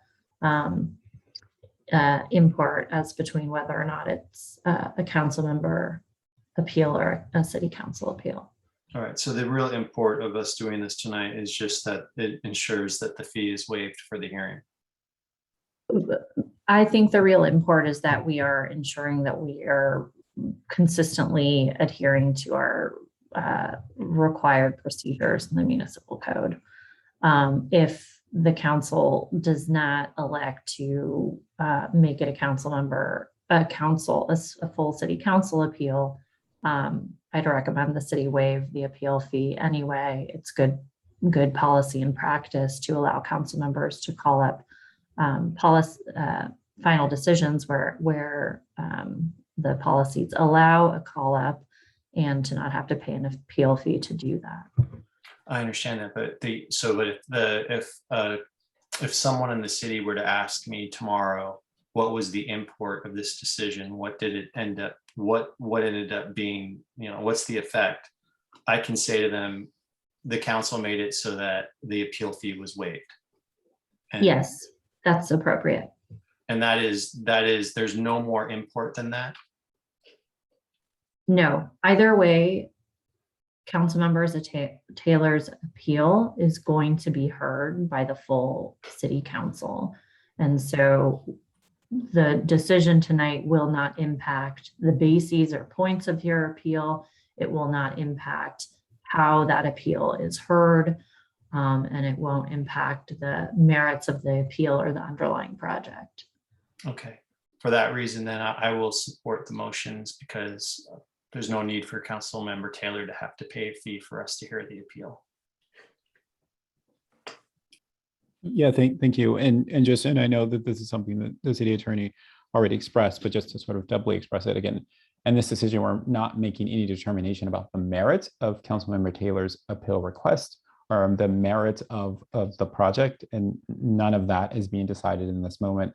It's just really sort of the process of trying to follow the process that probably needs to be improved or tweaked, but following the process that's currently on the books. And so I think we have a motion and a second on this. And so happy to have the city clerk come back on. Thank you, Mayor Combs. So at this time, I have a motion by Vice Mayor Nash and a second by Mayor Combs to adopt resolution number 6650 of the City Council of the City of Menlo Park, determining that the City Council shall take an appeal of the Planning Commission's June 21st, 2021 approval of the Menlo Uptown Development Project. Any further City Council question or discussion? Seeing none, by roll call vote, City Council Member Mueller? Yes. City Council Member Taylor? Yes. City Council Member Willison? Yes. Vice Mayor Nash? Yes. Mayor Combs? Yes. And the motion passes unanimously. Thank you. All right, thank you, City Clerk Hand. We'll move on now to informational items. Informational items are transmitted to the City Council in staff's effort to provide an update on matters of importance to the City Council. Informational items are non-action items. However, a City Council member, city staff member, or a member of the public may request to make a comment or ask a question on any of the informational items. City Clerk Karen, can we call for public comment on informational items? Yes, thank you. So at this time, if any member of the public wishes to speak on our informational items, N1 related to City Council agenda topics, and N2 update on the Menlo Park Local Hazard Mitigation Plan Annex to the San Mateo County Hazard Mitigation Plan, please engage that hand feature in the bottom of your screen. If you're calling in from a landline or a cell phone, you may press *9 now. Final call for public comment on our informational items N1 and N2. Seeing no hands raised, Mayor Combs, you may continue. Thank you, City Clerk Karen. Are there any council questions on the informational items? Okay. With that, we'll move on to, I'm sorry, Councilmember Willison. We're so fast. I do have one question on N2 about the hazard mitigation plan. I'm just curious, and this is a question for staff. It says under the public outreach section that we are having a city council study session in August. And so it seemed, is this that? I'm just curious if it's been changed to an info item, or it looks like from reading this that we're not going to see this again until we like vote on it. So I just wanted to understand what that process is. Thank you.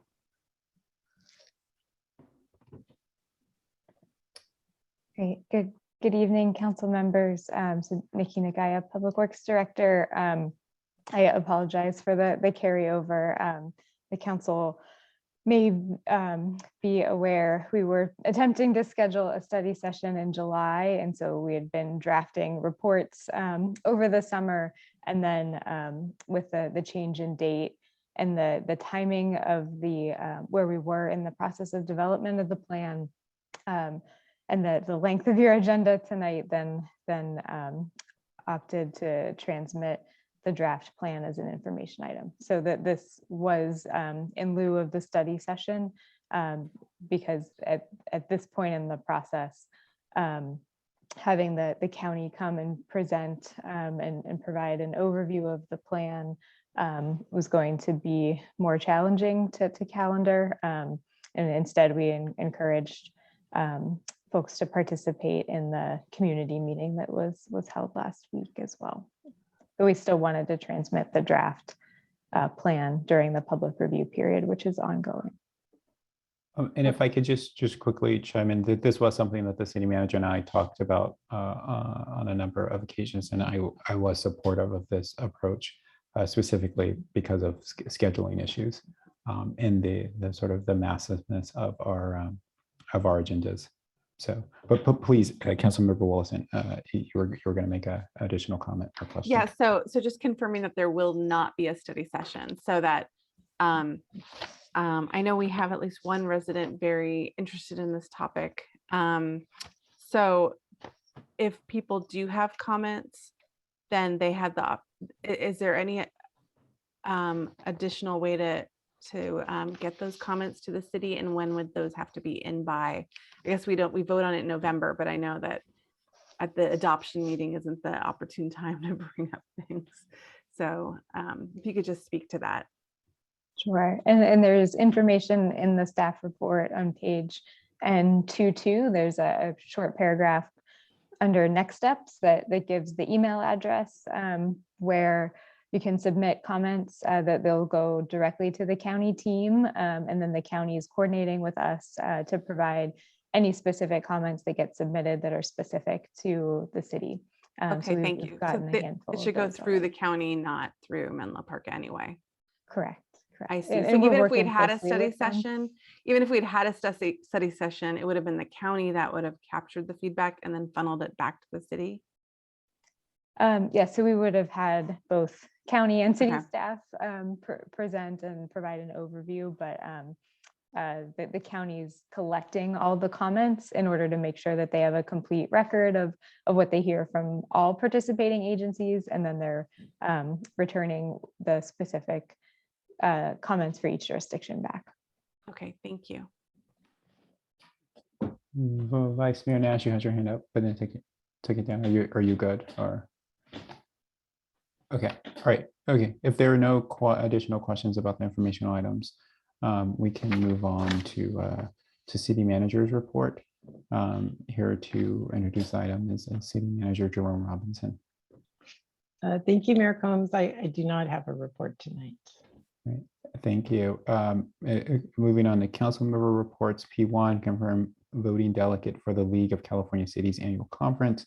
I'm here to introduce the item, City Clerk Karen. Yes, thank you, Mayor Combs. I don't have a formal presentation. What's before you tonight comes before the City Council every year, and it is just as stated, requesting the voting delegate for the League of California Cities Annual Conference. All right, let's call for public comment on the item. Thank you. So at this time, if any member of the public wishes to speak on item P1, confirmed voting delegate for the League of California Cities Annual Conference, please engage that hand feature in the bottom of your screen. If you're calling in from a cell phone or a landline, please press *9. Final call for any public comment on item P1. Seeing no hands raised, Mayor Combs, we may continue. All right, thank you, City Clerk Karen. Are there questions? Would someone like to make a motion? Councilmember Willison. Yeah, I'm just curious. It looks like you have to be there. So just who's planning on going? I just so you know, I've registered, but given the changing conditions with COVID, I'm not 100% sure if I'll end up going in person. I'm kind of playing it by ear. So I just wanted to throw that out there. But I don't know if obviously Mayor Combs, if you're going, or Vice Mayor Nash, what have you. But I just wanted to let you know my attendance update. Yeah, I think the default is certainly the mayor and vice mayor, and that's I can't say for certain at this moment, right? But obviously, if I can't, then obviously generally it falls to the vice mayor, and if she can't, then it falls. It can fall, like, because I think last year it was actually I couldn't make it, and I didn't go, right, and it was I thought that there was one thing where at that time Mayor Taylor and now Vice Mayor Nash went. Am I getting my sort of a regional state body conventions mixed up? But I thought that was ABAC, right? That was not so yeah, that was a different but I think this the same. Yeah, I think the idea is that yeah, we could just sort of default confirm that. Yeah, absolutely. I didn't mean to be presumptuous. I didn't know if I hadn't talked to you whether you were going, so I just wanted to say I may go because I'm the newbie. But obviously, if you're going, of course. Yeah. So then. Councilmember Taylor. Thank you, Mayor Combs. Well, I was entertaining, do we have to make a motion on this? But you being the primary delegate and Councilmember Willison being secondary. Yeah, is Vice Mayor Nash not attending? Did I miss that, Vice Mayor Nash? So I do not have plans to, but since you can have the primary and then 2 alternates, why don't you put me as the second alternate behind Councilmember Willison, and I will go if no one else does. Okay. I had not planned to go. And just to be certain, yeah, my plans aren't solid yet, but the city will be represented. We make that promise that the city will not go unrepresented. So City Clerk Karen, do you need a motion sort of stipulating that, or is it fine by acclamation? In the past, we've done it by acclamation. So what I have is Mayor Combs as the voting delegate and City Council Member Willison and Vice Mayor Nash as the alternates. Yeah, I think that works for me. Okay, cool. Okay, so I think that's the last agenda item that I see. So with that, I will definitely correct me if I'm wrong. Sorry, like, are there any other council member reports? And so that was the agendized item under council member reports, but are there any additional council member reports? No. Okay. So with that, City Clerk Karen, am I okay to adjourn the meeting? I'll just make sure.